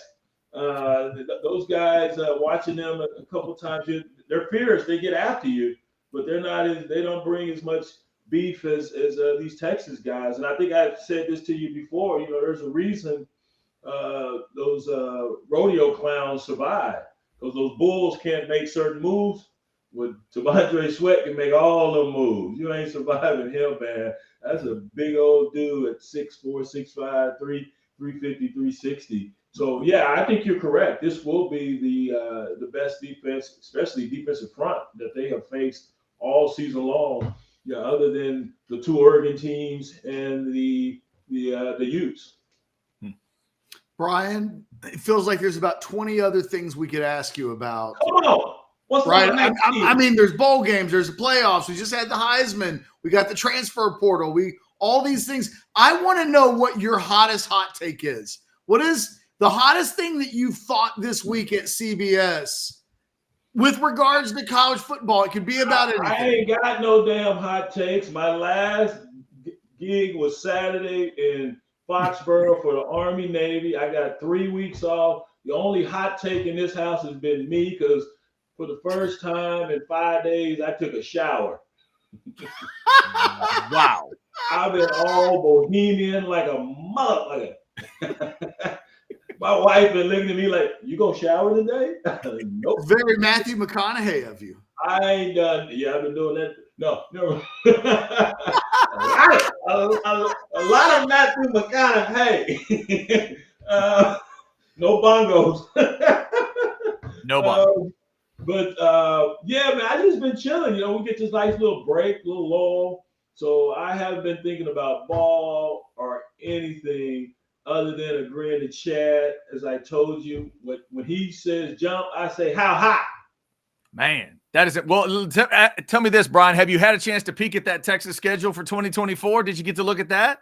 I as I said, coming on, ain't no off ramps on that mother. I mean, there are very few. Maybe Colorado State, Mississippi State with their new coach Jeff Levy, but yeah, I mean, you got Florida coming to Austin. Am I right? Georgia coming to Austin. That's one heck of a schedule. Going to Michigan,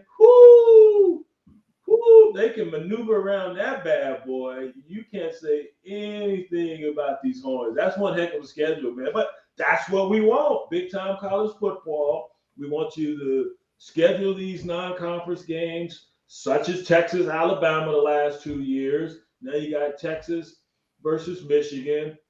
BY years it was Texas versus Ohio State, home and home. So I love it. But now moving on to that SEC, that week in and week out, it's a bitch. It is. I only come with Chad. Did you see what you've done to me, Chad? We started this back in September early on. I wasn't cursing. You are a bad influence. You know that? And you're proud Shame of it. on you. He's proud. He's proud. He's very proud. Look, hey, the person that gets the artist to paint for the first time feels the pride because they know how good the artist is. I know how, if I didn't think you were a good swearer, I wouldn't want to hear it. You're my favorite swearer. That's why I do it. It's that little red devil on the shoulder. Right. Yep. That's it. Lots of practice. But yeah, man, that's an arduous task. But you can say that for a number of teams in the SEC. Hell, all of them. And that's why it's a testament to what Nick Saban's been able to do. This dude, because Ole Miss every year. I said this a couple weeks ago on our show. They just fool us. They tease us. We think they're gonna be Billy Badass. And, they won 10 games this year. Congrats. But they get in that game versus Bama, or they go to Georgia. What do? Nothing. They look like Ole Miss. But they're happy with their 10 games. Great. We won't be happy with just 10 games in Texas. We want to win the SEC. We want to get back to the college football playoff. But some places, they're cool with 9 or 10 wins. But Saban, man, to stay on top. What Smart did, winning 29 straight ball games in the SEC. That is so difficult, and now we're going to find out why it's so hard and a difficult road that we will have to navigate. You think he'd take off if they won the title this year? Is there a point where he would go off into the sunset on top? Are we at that? Saban? Yeah.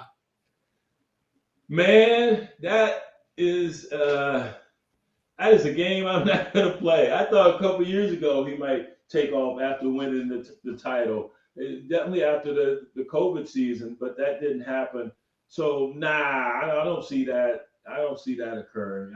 The dude loves coaching, and it's just in his blood, and he's going to do it forever. He's going to do it till he can't do it anymore. We have a little drill called the 20-second drill we do with coaches and players, and he did it for the first time ever this year. So maybe that portends this is the last year, or maybe he just wants to have more fun. And it seems as though he's loosened up and is having more fun. But in that segment, the 20-second drill, he said, or I may have been our 3 things drill segment. He said, "I want to coach better. I want to be a better businessman." And of all things, he said, "I want to make more money." I think, what?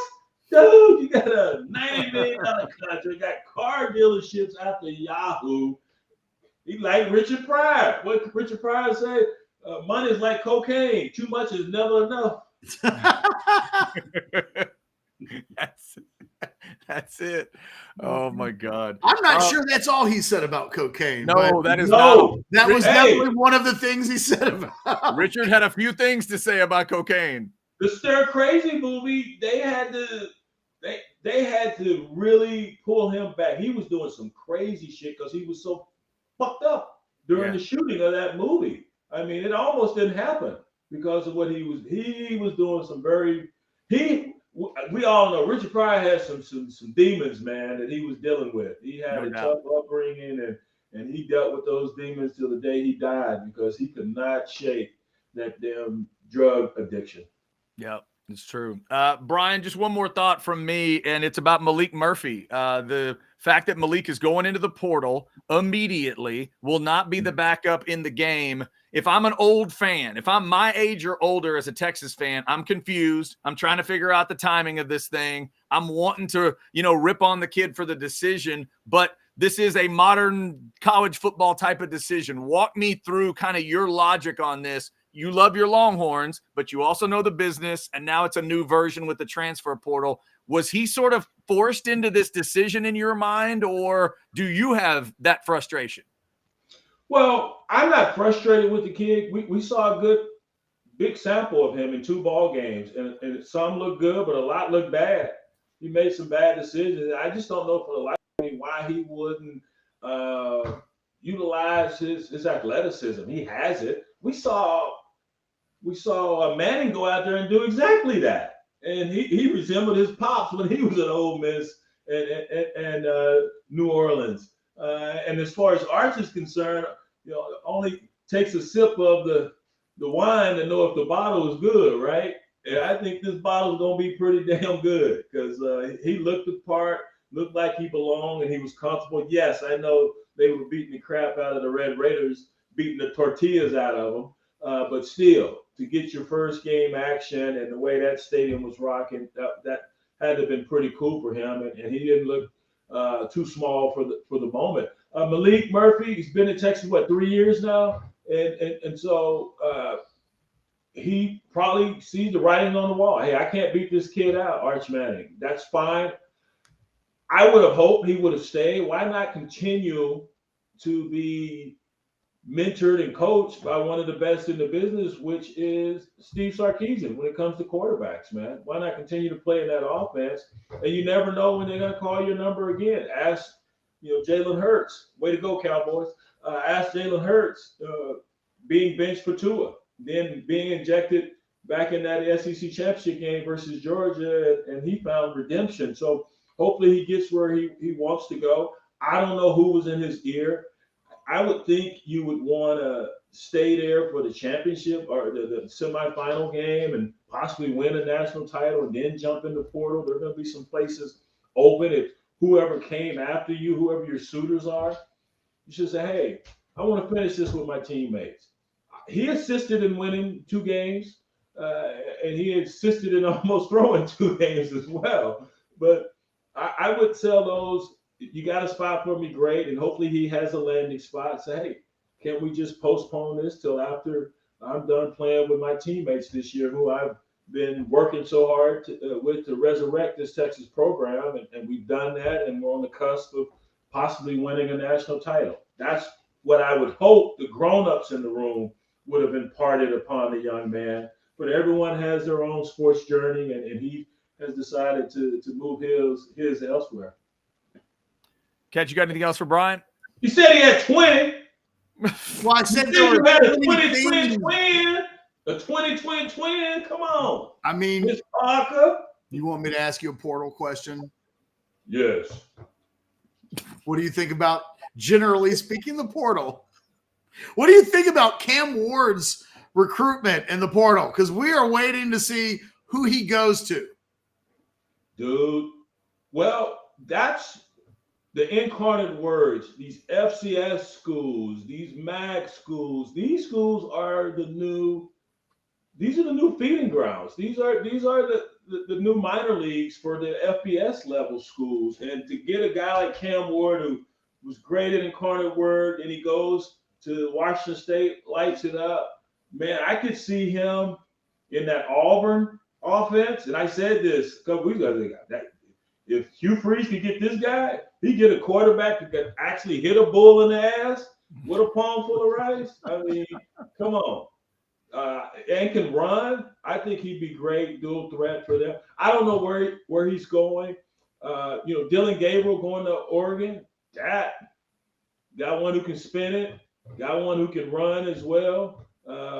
So Cam, I have no idea. I think Riley Leonard's Notre Dame, correct? Yes. Yep. Yeah. Another great fit, a dual threat quarterback. Brian, if it makes you feel any better, I got to go piss real bad. I am completely out of questions. This motherfucker. This motherfucker had me on his podcast. I know, but you asked me if I had any other questions. He told me to shut up so he can go take a wee. And deep down, I cannot wait for this to end so I can go to the bathroom. I hope you pee on your. Hold it. It's very close to occurring in real time. Somebody tickle him, please. Oh my Bye, God. Pixie. Bye. Unbelievable. You could have let me and Brian talk and gone to the bathroom, but Well, now He you're asked making me if I had, he goes, go to one of your 20 questions. And I was like, Yeah, no, in that's my right. mind, I That's don't just When need to those go. bodily fluids start flowing, those 20s would I tell dwindle real quickly. Ketch, I'll tell you what, you go to the bathroom. We've gotten chats about Brian.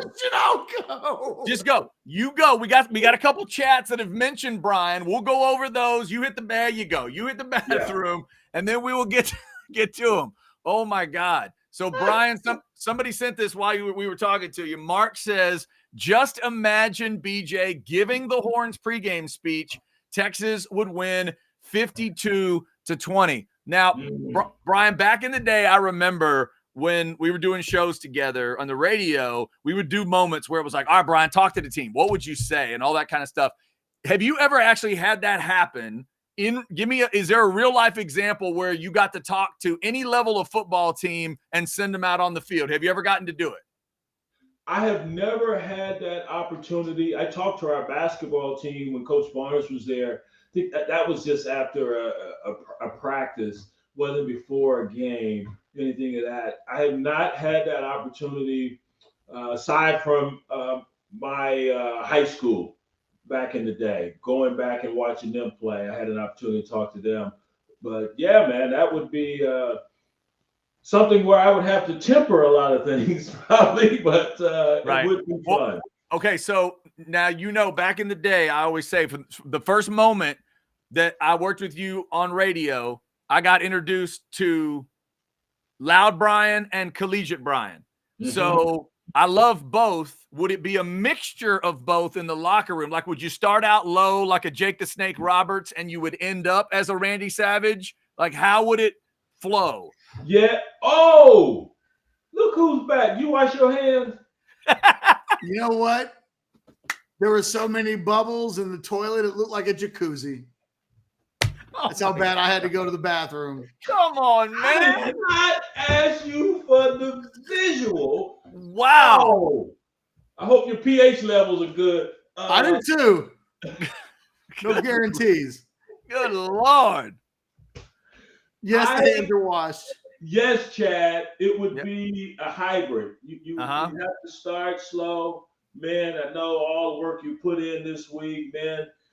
You've already won this ball game because of that hard work. And then you got a crescendo to men.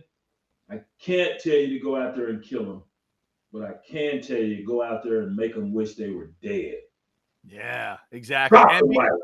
And be honest with us. Would there be swearing involved? Oh, hell yeah.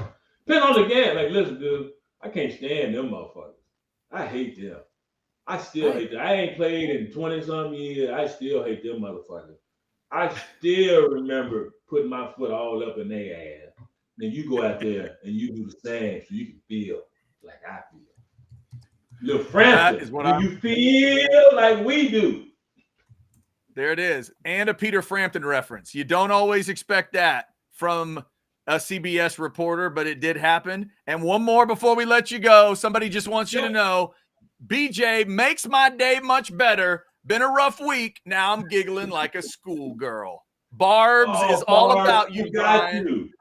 We got you, Barbs. Come on, hook 'em. There you go. That's Brian Jones, CBS Sports. All right, Brian, here's what I want you to do. From now until the time we talk to you next week, count how many showers you take, and then you give us the report when we talk to you next week. How about that? Okay. Yeah, I'm back on track. I just needed a couple days to wind down. This is the first break I've had since middle August, so I just needed some funky time to myself.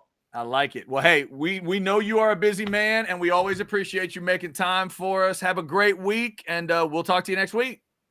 All right. Hook 'em. Thank you, Brian, for letting me go to the bathroom. Man, there's weird I had to go, man. Like, there gets to be a time, Chad. I didn't want to say it.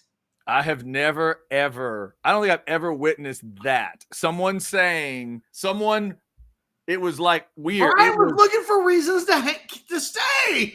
There's 20 parts. There's 20 things we could talk about. The guest remembers that and comes back to, I thought there were 20 things. I know. I thought there were 20 things. So you felt challenged, and then you brought up one of those things, and then your body told you, hey, we can't. Why can't. did you do that? Is what my body told me. Why did you do it? We can't stick around for this answer. And you interrupted the answer to say, I'm sorry, man. I got to go. Yeah. By the way, was unique. People in the chat are acting like I'm sick. You know that a full bladder causes the bubbles. Yeah. You can literally Google, why are there bubbles when I pee? And it'll tell you because you got a full bladder, not because you're dying. Yeah, I'm with Brian. I didn't need all the details there, but we appreciate you adding the details. 2:00, we will get back into some scheduled discussion in the crap bag. We haven't really talked a lot about Malik Murphy today. Brian did talk a little bit about it. That is certainly a story that Longhorn fans are following today. We also have this super chat. Ketch, let's hit this super chat before we get to crap bag. Also, I want you to tell them about My Perfect Franchise, but this came in earlier from Blake. I apologize, Blake, that we didn't get to it till now. $2 super chat. Any word on a new linebackers coach for Texas? No, I don't think that's going to materialize until after the season's over. Choate's with the team. There's no real urgency behind the scenes to get it done. It's not hurting them in recruiting. I think this will be handled when the season's over. There you go. Blake, thank you so much for your $2. We do appreciate it. Ketch, why don't we talk about – whoa, there it was. Okay, I cannot figure out the chat today. By the way, I passed Herman's P test. It was clear, people. Excellent. I wasn't pissing red or brown or any of those things that makes you a bad guy on the Tom Herman P chart. Again, A, I didn't ask, and B, if y'all are asking these questions in the chat, please stop. The chat's asking. Please stop asking about. It says Herman's on line 1. That's just rude. Yeah, we don't need any of that. I don't even know what it means. What is the back teeth were floating? What does that mean? That's hang on, that's a reference to. I've heard that reference on like a TV show about when you like imagine yourself in water. Imagine yourself in like a vat of water to the point where you feel like it's at the back of your teeth. I guess. Is that the reference? I don't know. The chatters are crazy, man. Yeah. The thing is, I remember when Anwar went to go take a piss at the football facility at UT. He sees the piece of paper over the toilet. Right. He takes a picture of it. And then it becomes like, of all of the things that he's ever reported on in his entire life, nothing gets shared or retweeted or referenced more than the P chart. He and I once had a conversation about how you work really, really hard at this job. Yeah. What's the thing that gets you over the top? I took a picture over a urinal. So Anwar is the man that broke the P chart. He broke the P chart to the world. Oh, yeah. Fantastic. Oh, yeah. Fantastic. See, and Anwar, if you're out there, I didn't think of you and the P chart until just now. I'm going to try. In fact, I don't know that I'll ever think about you and the P chart. I didn't even realize. I knew you were. I remember the picture. I just didn't remember you were the one that like made it go worldwide. You know why? Because he took it, he distributed it, and then people stole it and claimed it as their own. There it is. There it is. There's his P chart photo. I will remember that you were the original P chart photo guy. Yes. Give him his proper credit, Chad. I will make sure. The man has been an NFL Hall of Fame voter, but he didn't officially cross over and make it into the mainstream until the P chart showed up. Yeah. Oh, hey, and then he had a viral video of his son dancing. Oh God, that's a great video. It is a great video. It's a great video.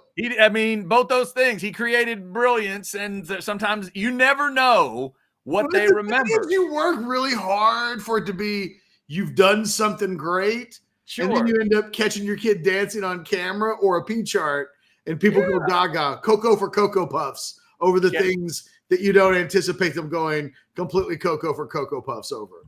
Ketch, I did sports radio for over 25 years, and now I'm doing this for a few months. What do you think people come up to me and talk about? The helmets. Actually, now I get a little bit of that, which is good. But no, I still get asked about stripper DJ. And I would, every time somebody would mention it, I would always walk away thinking that's like 10 seconds of a 4-hour show or 3-hour show or whatever it was. But if they remember it and they think it's cool, like, that's good. All right, cool. But my favorite part of stripper DJ was AT trying to do stripper DJ. Oh yeah, that was the best. That was the best, the best. And then people don't realize that, like, part of the magic of it was that it was occurring in the 5 o'clock hour, and I could start with the 5, like that made it. And then when my schedule changed, it didn't work in the midday. I tried it. No, I tried it in the midday where it was like 12:45. It didn't work as well as 5 something worked. It was just, it was a certain thing, but I still get asked about it to this day. Well, as you should. So I understand, Anwar, even though stripper DJ is not near as impactful as the P chart or as important as the P chart, I do understand. As long as they're remembering something, that's all I care about. As long as they don't forget. I've never failed a P chart test. I've never taken a P chart test. Well, no, every time I pee, I do the P chart test. Well, you literally have it in your bathroom and you hold it up? No, but I know the color scheme. Oh, in your mind, I see what you're saying. If it's clear and it's not, if it's like light yellow to clear, you're a championship P. There you go. Championship P for years. I've never not had championship P. Matter of fact, I don't know what the hell people were drinking that made Tom Herman put up a P chart. Man, oh man. What do you have to drink for your P to turn non-championship colors? I don't know. Does whiskey do that? I don't know. I really don't know. All the chatters that think I'm uncomfortable with this conversation are correct. I am not comfortable with this conversation. There's been guys. Can I just ask a question? Wait, yes. In the Specs chat, the answer is never. I know some of you heathens have failed the P chart test before.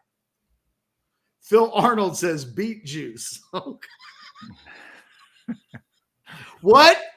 When you have failed, what do you know that when you consume it will cause you to fail the Herman Championship P test? I mean, I think it's pretty much anything. Wouldn't it be just like anything but water, Gatorade, and coffee? I don't know. I I'm asking. I don't know. Yeah. Someone says, Money B says soda and Jack.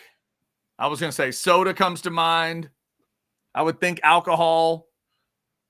William says hooker sweat makes you piss real dark. The main one that's coming in, Ketch, is dehydration. Just the fact of dehydration will do it. Yeah. Darwin says I failed it for my parole. Not that kind. No. Sorry, Alabama helmet. They almost knocked you over. Man, no. Not that kind of failing the test. Okay. Darwin? I give up. Oh, my Lord. Let's go into crap bag, Chad. Oh, my Lord. That's where we were headed. That's where I was headed. And I was trying to find a segue between you talking about peeing and my perfect franchise so then we could go into crap bag. But I can't figure it out. So do we need to do crap bag first? The thing is, as a gap, or what do we need to do? Everybody's had one of those pees when you're done, you're like, oh God, thank God that's over. And that's what I was. I had the orgasmic pee sensation that when it was over with, I was so thankful to have my bladder like removed from the equation. I'm ready to talk to Brian for another 40 minutes. Yeah. Come back, Brian. I like the fact that Blake, the super producer, has gotten so tired of the conversation. He's put up Jack's chat from earlier about Tandre Sweat on a wheel route just to see if we can get distracted back to football. I actually thought that was like a P comment. I thought, put that back up, Blake. I thought the Sweat wheel route was like some reference to like sweating out drugs or something. I don't know. He might have thought that as well. I don't know. That was earlier on. Oh my God. Super chat $4.99 from Mark. Okay, that's enough, Ketch. Let's talk about Maalik. I'm ready. We probably should talk about Maalik at some point. Before we do that, Ketch, why don't you tell them about My Perfect Franchise and how it's Andy, right? How Andy can help him out. Or you want to wait? I can do it. It's just quite the segue. Grown-up face. Guys, do you want to live the dream? Do you want to stop working for the man and start being the man? It's real simple. MyPerfectFranchise.net. Andy is waiting for your email. He's waiting for your phone call. He's ready to hold your hand and walk you through all of the little hurdles that come with starting your own business, with creating your own franchise. He's there to help you. He's not there to help. The only way he makes money is if this works for you. So it's real simple. Contact him either there's no QR code. You got to call the phone number or email him. But yeah, it's a new year's right around the corner. Let's start all living the dream together. Build your perfect business. Build your perfect franchise. There we go. Well done, sir. All right. It is over the 2:00 mark. So that normally would mean crap bag time. I did have some comments on SEC schedules. We will also talk some Malik Murphy in the show today. Ketch, let's take a look at what a lot of people think is the worst stretch the SEC came up with for any decent team. And it is the end of the schedule for Florida this year. Oh, God. If y'all haven't seen this, we're going to put it on the screen for you so you can see the end for Florida. Look at the games starting with November 2nd. Even if you want to go back to Kentucky and Tennessee, do that. But after a bye week, look how they finish. The cocktail party, go to Austin, LSU and Ole Miss come to town, and go ahead and head to Tallahassee. All 5 of those teams are probably going to be competing for a playoff spot. Right now, Ketch, I think they said Florida may end up playing like 10 teams that could be ranked when they play them. I mean, and I think this is why they probably didn't fire their head coach. Because you wouldn't want to bring a new – I mean, you wouldn't have known the schedule in advance, but you would have known that you were going to know on your schedule Georgia, Texas, LSU, Ole Miss, Florida State, but also Miami, also at Tennessee, also games against Kentucky and A&M. Like, it's a brutal schedule. Yeah. It's brutal. It really is. Really is. So that is the one a lot of people are talking about in terms of just brutality of schedule. Obviously, we've talked about Texas and Texas A&M on schedules. And if you have not heard, the part of Texas's schedule that obviously stands out to me is what stands out to everybody else. Oklahoma and Georgia back-to-back. We had talked about, would it be Oklahoma by Georgia? But they went ahead and put them together. So as weird as it's going to be, imagine this, Texas fans. It's October the 5th, Saturday, October the 5th, and you don't have a game to watch. Like, Ketch, that's crazy. Yeah. I mean, I haven't done it yet, but I don't know if we'll ever find. When was the last time it was a single digit in October day and the Longhorns had no game to play? That's a little weird. So I don't know. The Oklahoma-Georgia back-to-back is big for me. And then we talked about it earlier. The fact that you're facing that crowd in Arkansas and that crowd in Kyle Field 2 out of the last 3 weeks. Yeah, within 15 days of each other. With a decent opponent in the middle in Kentucky. And Ketch, let's also make sure we understand this. For all you Longhorns and Aggies out there, the game could still move. They said last night when the SEC threw everything out, anything in the Labor Day weekend and anything in the Thanksgiving weekend is movable. So I'm going to keep my eye on House Divided, Egg Bowl, Iron Bowl, because they're all on Saturday right now, but I'll bet you they don't stay there. Are they going to take the Egg Bowl and go Thanksgiving night? Are they going to go Friday with one of them and leave the third one on Saturday? If so, who is it? Keep all that stuff in mind. So Ketch, it could get tougher because they could trim that down a little bit and tell Texas, now you got to go to Kyle Field on that Thursday night after playing Kentucky. I like it where the game is. I do too. I'm complete. You know what? I think the 1990 game, the 28-27 game, I think they've done this game on Saturdays before. And you know what? It's still a badass game. Yeah. Nothing about, I agree. You know, I never want to see the game on Thanksgiving again. To me, I'm with you. it screws up our holiday. I like Thanksgiving. No, it sucks working on Thanksgiving. It does. So Yeah. I like I like Thanksgiving being a pro holiday. I just want to watch 3 NFL games on Thanksgiving. Yeah. You know who? Yeah. And if Mississippi and Ole Miss want to play on Christmas Day, knock their socks off. But like, I'm probably not going to watch it because I want to watch the NFL. And I'm okay with the game not being the day after Thanksgiving. I'm okay that it is, but I'm also okay with Saturday. That game's going to be badass. There's nothing wrong with playing it on a Saturday. I agree with you. I've enjoyed the A&M LSU games on Saturday. Makes sense. I had an LSU fan tell me they don't like Thanksgiving. Remember, LSU stood against Thanksgiving in Baton Rouge. They've refused to play the Aggies on Thanksgiving Day in Baton Rouge.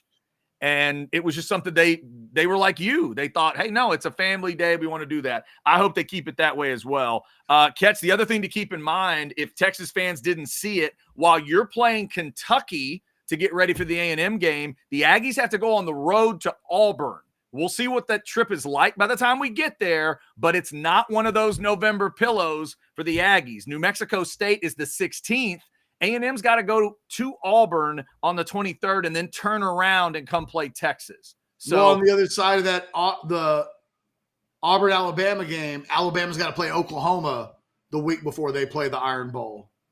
So while Texas is playing Kentucky and Auburn is playing A&M, that is no cream puff the week before an important game. Yeah, absolutely. And there you go. You were looking at my crap bag script because I think the key thing about Bama is exactly that. Catch the previous 5 years. Here's the game Bama played before Auburn: Chattanooga, Austin Peay, Arkansas, Kentucky, Western Carolina. Those are the previous 5 years. Next year, it's at Oklahoma and then the Iron Bowl. So for anybody who thinks the SEC is always nice to Bama, I'll argue that's a hell of a finish they haven't ever had to deal with. And as long as we're mentioning OU's finish is Bama at LSU. Has anybody caught that yet?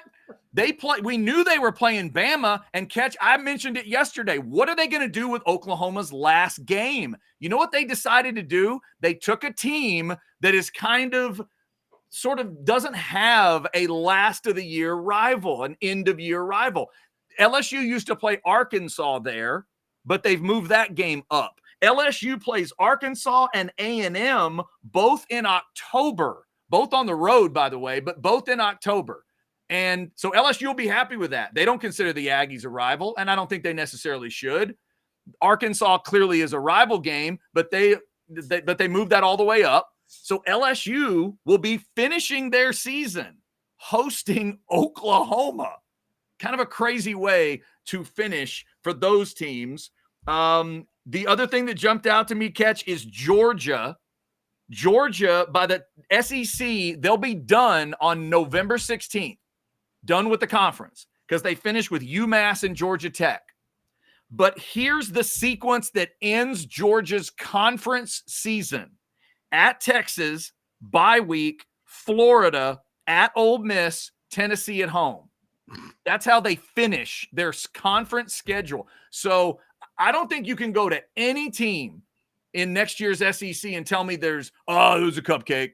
Oh, it was easy. Oh, no, no, I don't think it is. There's a lot of good sequencing in these schedules and a lot of tough stuff that teams are going to have to deal with. There's more livable parts to it. As we talked about, Ketch mentioned the Auburn schedule earlier. It's got a livable hunk at the end other than the Iron Bowl. A&M's got some very livable parts of that schedule, I would argue, as an A&M fan. And Texas fans could tell you, like Ketch said earlier, that September, that feels pretty doable, especially if Texas gets the win at the Big House. Texas has a big chance to go 5-0 into their bye week. If they can get it's just like this year, Ketch. It's go get that big win on the road, and then you have a chance to be perfect into the OU game. They have the exact same opportunity next year. And then Ketch has mentioned this, but it cannot be mentioned enough. Arkansas gets Texas off of a bye. So that's something the Longhorns are going to have to deal with on the negative side. But Ketch, I just mentioned it with that Florida schedule and Georgia. The advantage Texas gets, they face Florida in Austin the week after the cocktail party. Think about that for a second. The cocktail party gets moved later. By the way, here's another way Texas and OU matters in a special way, the way the cocktail party doesn't. Texas and Oklahoma had to stay in October. Why? Because of the Texas State Fair. The cocktail party is more mobile than that, so they moved it to November 2nd. Who knows what the weather's like? I mean, it's Jacksonville, I get it, but you never know. Going into November, could be a crazy rainstorm, you never know. But then Florida will play that game where they're totally focused on how much they hate Georgia and cocktail party and all that, and then they come to Austin.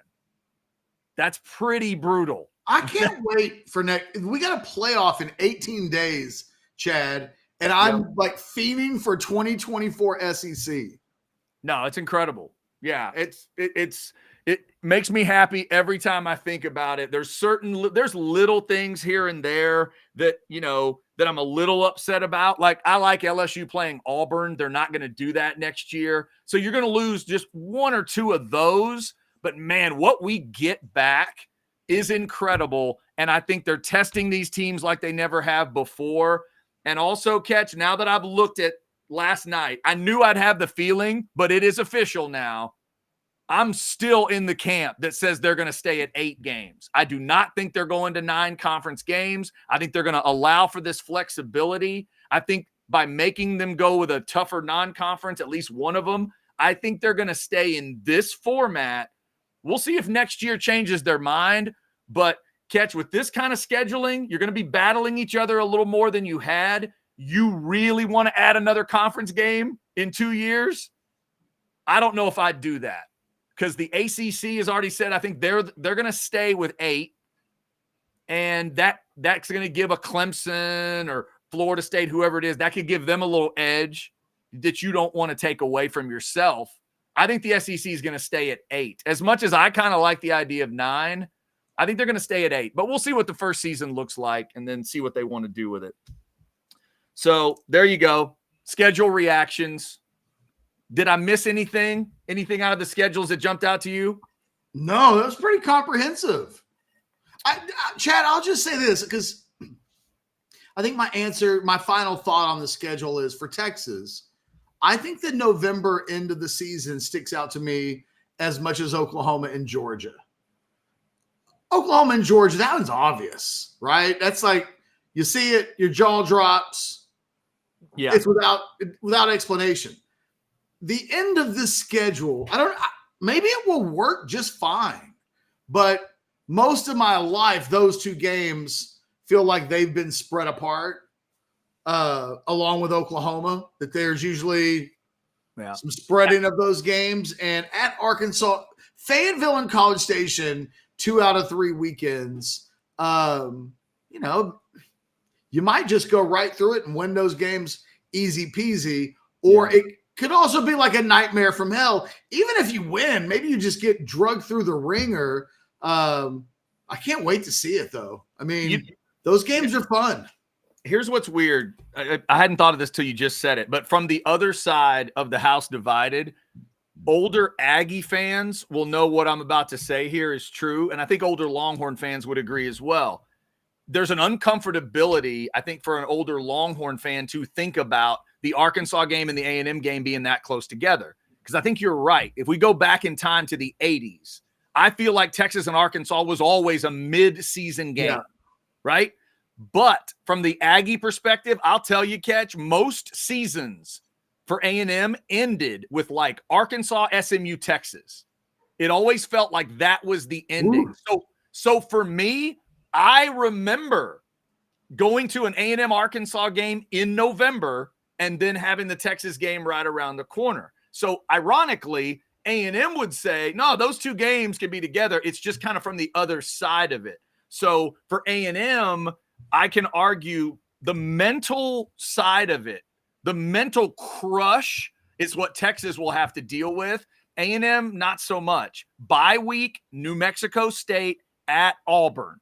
The SEC handed A&M not only the game in College Station, I'll argue they handed them a mental framework around the game that lets them just focus in on all the bloodthirstiness of that rivalry, whereas Texas 2 weeks before is going to have to go to Fayetteville and deal with what that is. So that's an area where I could argue that another little ingredient where I think they were probably nice to my Aggies on that one, Ketch. I mean, I'm looking it up right now. Back in 1982, okay, Texas played A&M in November 25th, so Thanksgiving, and then they played Arkansas in the next week on December 4th. Damn. But other than that, I mean, they did that exact same thing again in 1976. So between 1976 and 1991, when they were all in the Southwest Conference, Arkansas was in October every year, but those 2 years where they went back to back in 76 and 80. So it was more normal then for a Texas fan to see Oklahoma and Arkansas closer together than Arkansas and A&M is what you're saying. Yeah. So the Arkansas game this year kind of turns into that Georgia game for Texas. You'll have Oklahoma and Georgia back to back. You'll have Arkansas and A&M close together at the end. That ain't easy. And obviously you got the big house at the front end. There's just great stuff in everybody's schedule, man. There's some really interesting sequences in everybody's path. And we all get to see Bama and Georgia play each other, Ketch. They've been avoiding each other. However, whether it's SEC or the schools that have been doing it, we could go back, but they've literally played like 3 times in the regular season, I think it is, since 2008 or since 2002. They played like 3 times, I think. So, the reason why I looked it up is, probably the most famous Arkansas-Texas game of all time is the big shootout on December 6th of 1969, the infamous 15-14 win. They played A&M on Thanksgiving the week before, won that game. They went in 1969 in College Station and in Fayetteville back-to-back weeks on the way to a national championship. That's brutal. Yeah, that is brutal. But you really don't see that on – now, maybe I missed it, but every schedule I looked at so far, Ketch, I don't think I saw 2 true road games back-to-back for anybody. Yeah, I thought they did a good job of putting the schedules together. I did too. I said earlier, I thought they were cruel but fair in certain ways. You can argue that's a tough stretch. It's like, well, it's the SEC. What do you want? But yeah, there's not like nobody has to go at Bama, at Auburn back to back, or at LSU. Again, Bama and LSU back to back. Oklahoma's got that, but one of them's at home. So I thought they did certain things. Texas and Oklahoma, welcome. We'll let you host our best teams. So it's kind of like, well, thanks, but right, A&M. We know it sucks that Texas has to be back in there because some of you didn't want that. But you don't have to deal with Bama and Georgia. You won't have to deal with the 2 best teams. We'll send them to Austin and Norman, and we'll send the Longhorns to you. Aggies have to like that part. And then there's there's other teams they can look at and go, oh, no, I see what you did there. Thanks. Appreciate you. There's at least something that Birmingham did for, I think, each and every team that will make next year a blast. So it was fun. I almost am ashamed, Ketch, at how much I enjoyed watching a scheduled show. I kind of enjoyed it more than the NFL version, I got to tell you. It is better than the NFL version, no doubt about it. Yeah, because we know, I mean, you kind of know how the NFL is going to play out, you know, and it's just a matter of the basic ordering of stuff. Do you have road games? What about road trips? How many road at the end? All that stuff. When do you play the Eagles games if you're the Cowboys fans and stuff like that? And by the way, Ketch, speaking of the Eagles, I do need to send a quick birthday shout out. I think you will join me in this one. I found one birthday boy that matters today, and it's DK Metcalf. He is 26 years old today. Of course, since we were just talking SEC, that old school, everybody knows it is Ole Miss.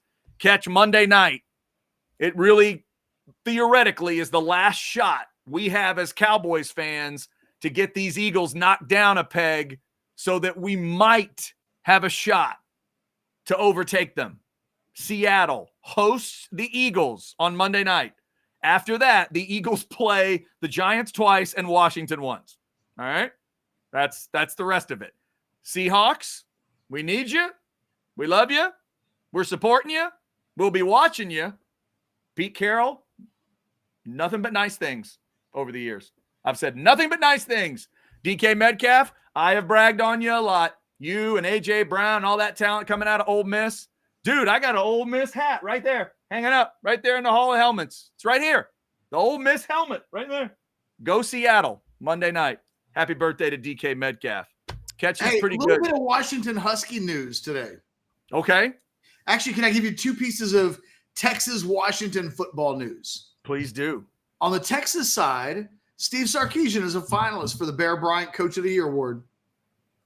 Okay. Please tell me that Saban, Harbaugh, and DeBoer are in there as well.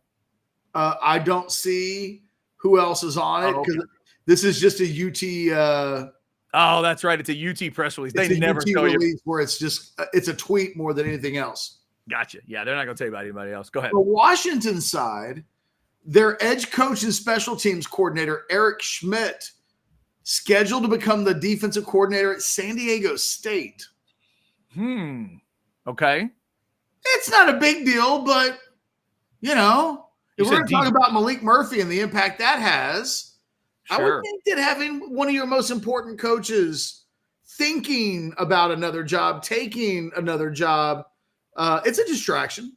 So you said it was the DB's coach, assistant DB's edge and special teams coordinator. My bad. Edge and special teams. Okay. Edge and special teams. So Washington's got the edge and special teams coach distracted. Texas has the linebackers coach theoretically distracted. Well, yeah. For an even bigger reason, because this other dude is not getting a head coaching job, correct? But yeah, you're leaving to take another job and you're playing out the stretch. Even if the stretch is a playoff game, you're still just playing out the stretch. Yeah. Okay. Interesting. All right. And as Ketch mentioned it, 18 days till Texas and Washington get it on. Also tonight, remember, don't forget about volleyball. 6:00 is the Pitt, Nebraska game, and 8:30 is Texas and Wisconsin.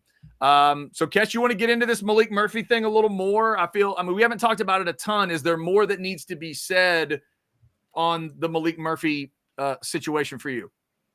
I mean, we certainly can. It's going to be a topic that's on the tip of everybody's tongue. I don't know what more there really is to say.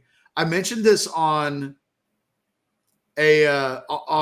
what was the Prize Pick show, but also kind of a makeshift modcast because it ended up going like an hour and we talked a lot of Texas football. Mm-hmm. If you're Texas, and look, you're not, I would imagine there's just nowhere this couldn't have gone any other way.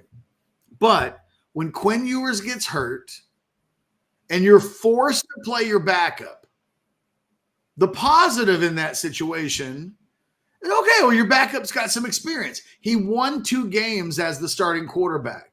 So in a world where the backup quarterback is called upon in the playoff, at least your backup has some experience. Oh, wait, he's gone. Those games got wasted.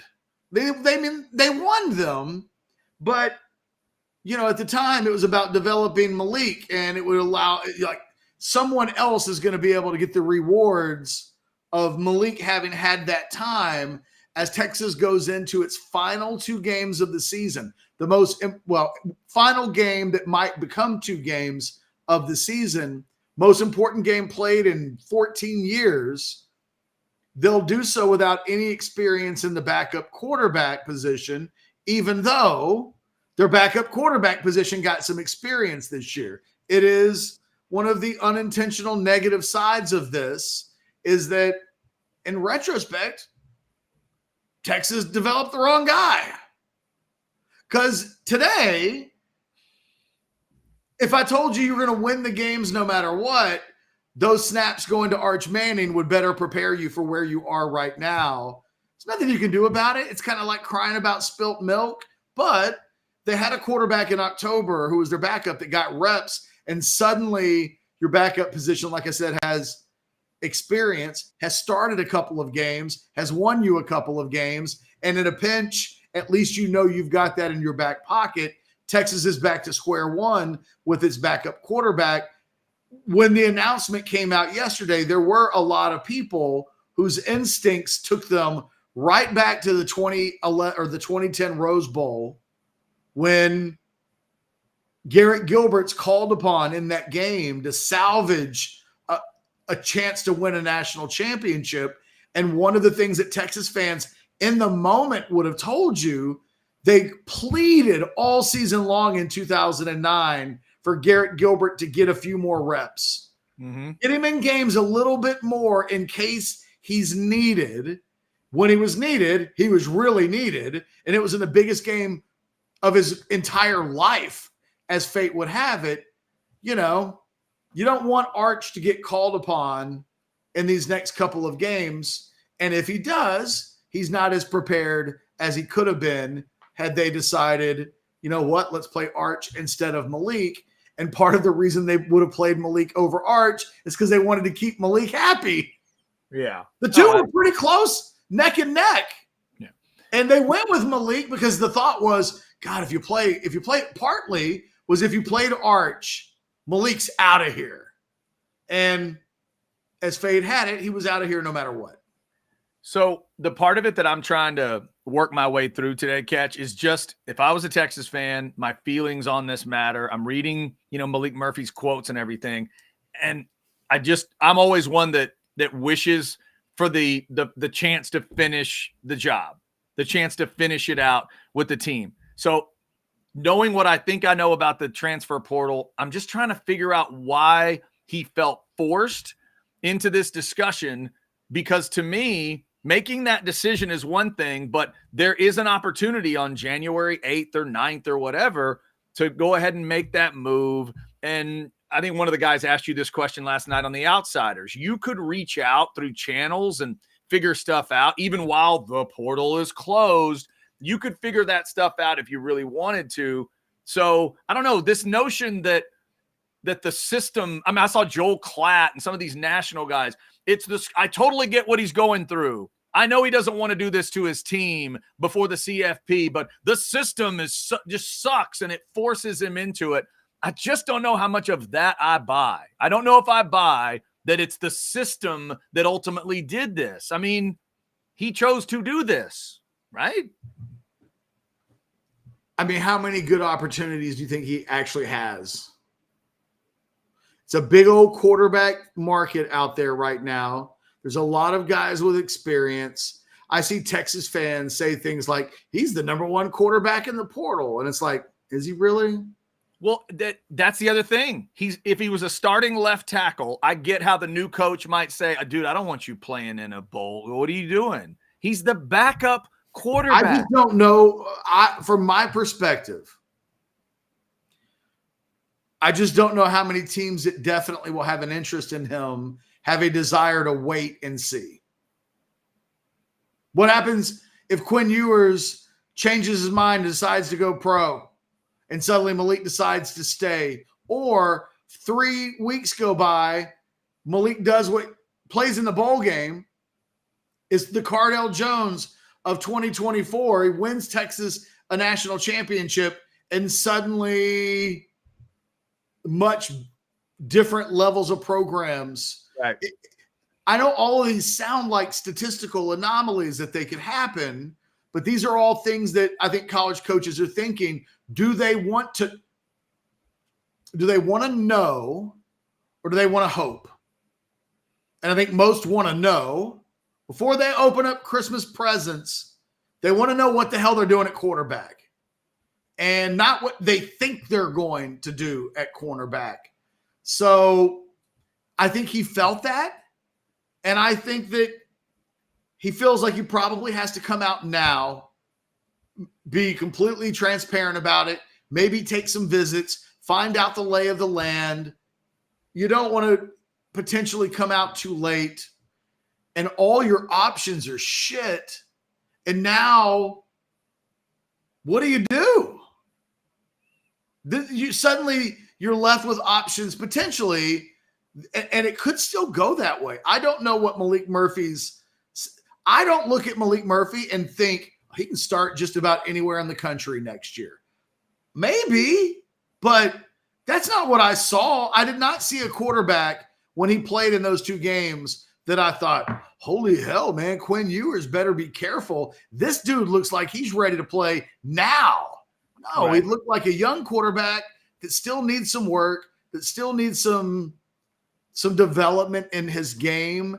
And I don't know that if I'm Oregon or Oregon State or Arizona State or UCLA or whomever, I don't know that I automatically think that Malik starts next season. Now, I bet there's a lot of schools that would be interested in taking Malik as a bit of a developmental project. We talked about Nebraska. It's not going to happen now, but it looked like, man, they might get the Ohio State quarterback, have him come in for a year, and then boom, Dylan Raiola takes over in year 2, and they've got the next 3 years of the quarterback position locked up. I think there'd be a lot of teams that would be like, we'd love to have Malik come in, be our number 2 guy, and maybe be the starter in 2025. But I don't know that that's what Malik wants. Malik wants to go to a place that he's going to start. I think there'll only be so many of those places available, and not all of those places will be desirable. So once you start, okay, there's 10. Now, how many places would even be interested in him? 5. Okay, how many of those will he find desirable? 2. And maybe at that point, it's like, right now, there's 2 schools that are desirable. Are they going to still be around in January? It's a crappy situation. It's not what he wants to do. And the other thing is, if he waits until after the bowl game, some of these schools have deadlines for enrollment. I think I was looking at, I have to go back and look on an Orange Bloods thread, but Texas is, in theory, is supposed to be the 8th. They might not even be done with their season on the 8th. And yet the school he would be playing at is telling all those transfers, if you want to be in the spring semester, get your shit handled before the 8th. I think Ohio State's is before that. Every school's got a slightly different day in January where you have to be enrolled and in school if you're going to be a student. It's just complicated. And I think the least complicated thing to do is to come out now, do the process like everybody else is right now. And it means being a little bit selfish. And I totally understand it. If I was his agent or a rep or an advisor, I would say, Malik, you've given them everything since you've been there. You need to think for yourself. You need to make a decision for yourself. First and foremost, what's the least riskiest thing that you can do? And I think that would be come out into the portal now. Start thinking about this now. It's only your future. It's only the decision that might determine whether or not you become the quarterback at this level that you want to become, to maybe have the platform to go to the NFL like you want to become. It now becomes the biggest decision of his life, and I just don't think you take any chances. I guess what we'll have to see, too, is just how this develops, how this idea evolves in college football, because just in this game, you just mentioned earlier a Washington coach that's moving on to another job, but he's going to be coaching. We know there's a Texas coach. Same thing. A&M's bowl game is going to be coached by an interim coach who's going to be moving on. Everybody knows where he's going to be moving on. They'll say it during the broadcast. So remind me last year, Ketch, as they kicked off the national title game, Georgia and TCU, were the Adonai Mitchell stories already out there? Yes. And the thought was he was going to end up at Texas. Yes. Correct? Okay. So my thought is just, can they figure out window adjustments, getting signed up at the school, like you talked about, spring semester adjustments? Can adjustments be made so that all the players could have that choice? If I'm going to take Maalik at his word and he really does want to be the backup quarterback against Washington, they need to look into how that needs to work. Because would it be the worst thing in the world if he I'm going to pick a school that needs a quarterback. If he just communicated with Chip Kelly while the window's open until Tuesday, communicated with him, and it was announced he's going to go into the portal and he's going to go to UCLA, couldn't he still be the backup for Texas against Washington? That's what coaches do. Can't he do that? And then they'll put a graphic up on the screen of technically he hasn't. You can't talk to coaches until you're in the portal. Now, Right. Your representatives can talk to other people, but you really can't start the recruitment until you're in the portal. And even in the case of an Adonai Mitchell, conversations had to wait until he was in the portal. And you think you know what he's going to do. And it was much discussed way before the playoff games. That was in the news in October and November of last season. Mm-hmm. And there was still a process that Texas and him had to rush through. And, look, I'm not telling you that it can't be done. I'm telling you that I'm almost certain that his advisors would be telling him, you need to do this for yourself now. Yeah. And take no chances. And that idea should be at the forefront, I think, just like Sark and Texas in the perfect version I'm throwing out for me. Sark and Texas would have the option to say, I don't think that's going to work for us. Too much distraction. And then they could go on from there. But if we're believing what's being reported right now, and then the quotes that are coming out on both sides, it's he wanted it and they want it as well. In theory. Sometimes life just doesn't work that way. Right. Yeah, I know. What he can't do is fully explore his options. He can't go on a visit this weekend to the place that ultimately is going to define the rest of his life and also play and practice for the Texas bowl game. And, it's probably it's one of those things that sounds good, but if he's going to be going through practice, the coaches are going to want him to be all in. In. We want you focused on the game. We need you thinking about the game. You might have to come in and play quarterback during the game.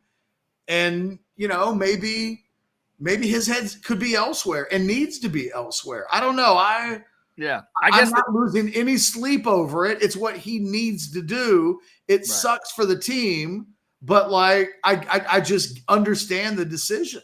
He has to be selfish. Yeah, I guess I'm just wondering if 10 days ago, right after the Big 12 title game, if that he knew it was a discussion, and so did Sark. Couldn't they have had the discussion? He talks to whoever he wants to, and then Texas reserves the right to say, yeah, if you want to be the backup, come be the backup. And he reserves the right to go, yeah, I'll be the backup. And the new coach says, fine with me. Do whatever you want. I think conceptually that doesn't work exactly like that in reality.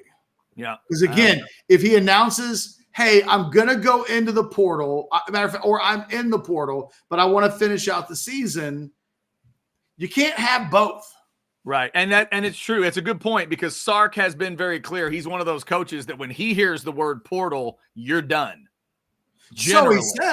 So he says. Generally, he thinks of it that way. We know there's been situations where maybe it's a little more fluid.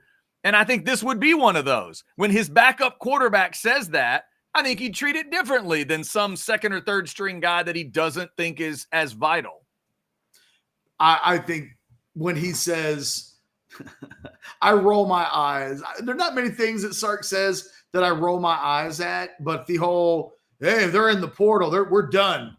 We're not going to – you're done if it works out. But, when Xavier Worthy was within an eyelash of actually being in the portal, his name was submitted in the portal, and the coaches had 48 hours to talk him out of it before he officially was in the portal. They worked their butt off to make that happen. There have been other guys like Jahdae Barron who've been on the cusp of going into the portal who didn't. But it's never as simple as if a guy says he's going to go into the portal, out of here, we're done with him. Well, I think you're right. I think if they could, they would have loved it for, hey, you're going to announce that you're going into the portal. Cool. We still would like you to be the backup quarterback. And then we understand after the games are over, if you're going to go do what you're going to go do, that sounds good on paper, but the if he declares through the media, I intend to go into the portal, but I'm not going to do it until after the games. He still can't have a conversation on the phone with Chip Kelly. And are either of them going to commit to each other before ever talking to each other? Well, yeah, he knows that maybe UCLA is interested, but he can't legally have that phone conversation until he's in the portal. And if you're Chip Kelly, it sounds good. I like Malik Murphy. I'm very interested in Malik Murphy. Am I going to swear off taking anybody else? Because I might have a conversation. I've been told I'm going to have a conversation in the, it's life just doesn't work as smoothly as everybody agreeing to take everybody's, my word is strong as oak. Nobody believes in that in 2023. Okay. By the way, did I just pop off and back on for you? That was really weird. All of a sudden, everything kind of stopped, and then I was gone, and then I was back. Does it look normal? Okay. Apparently everybody disconnected and reconnected there. Everything's good now. All right. Very good. I honestly was looking at Twitter while actually talking.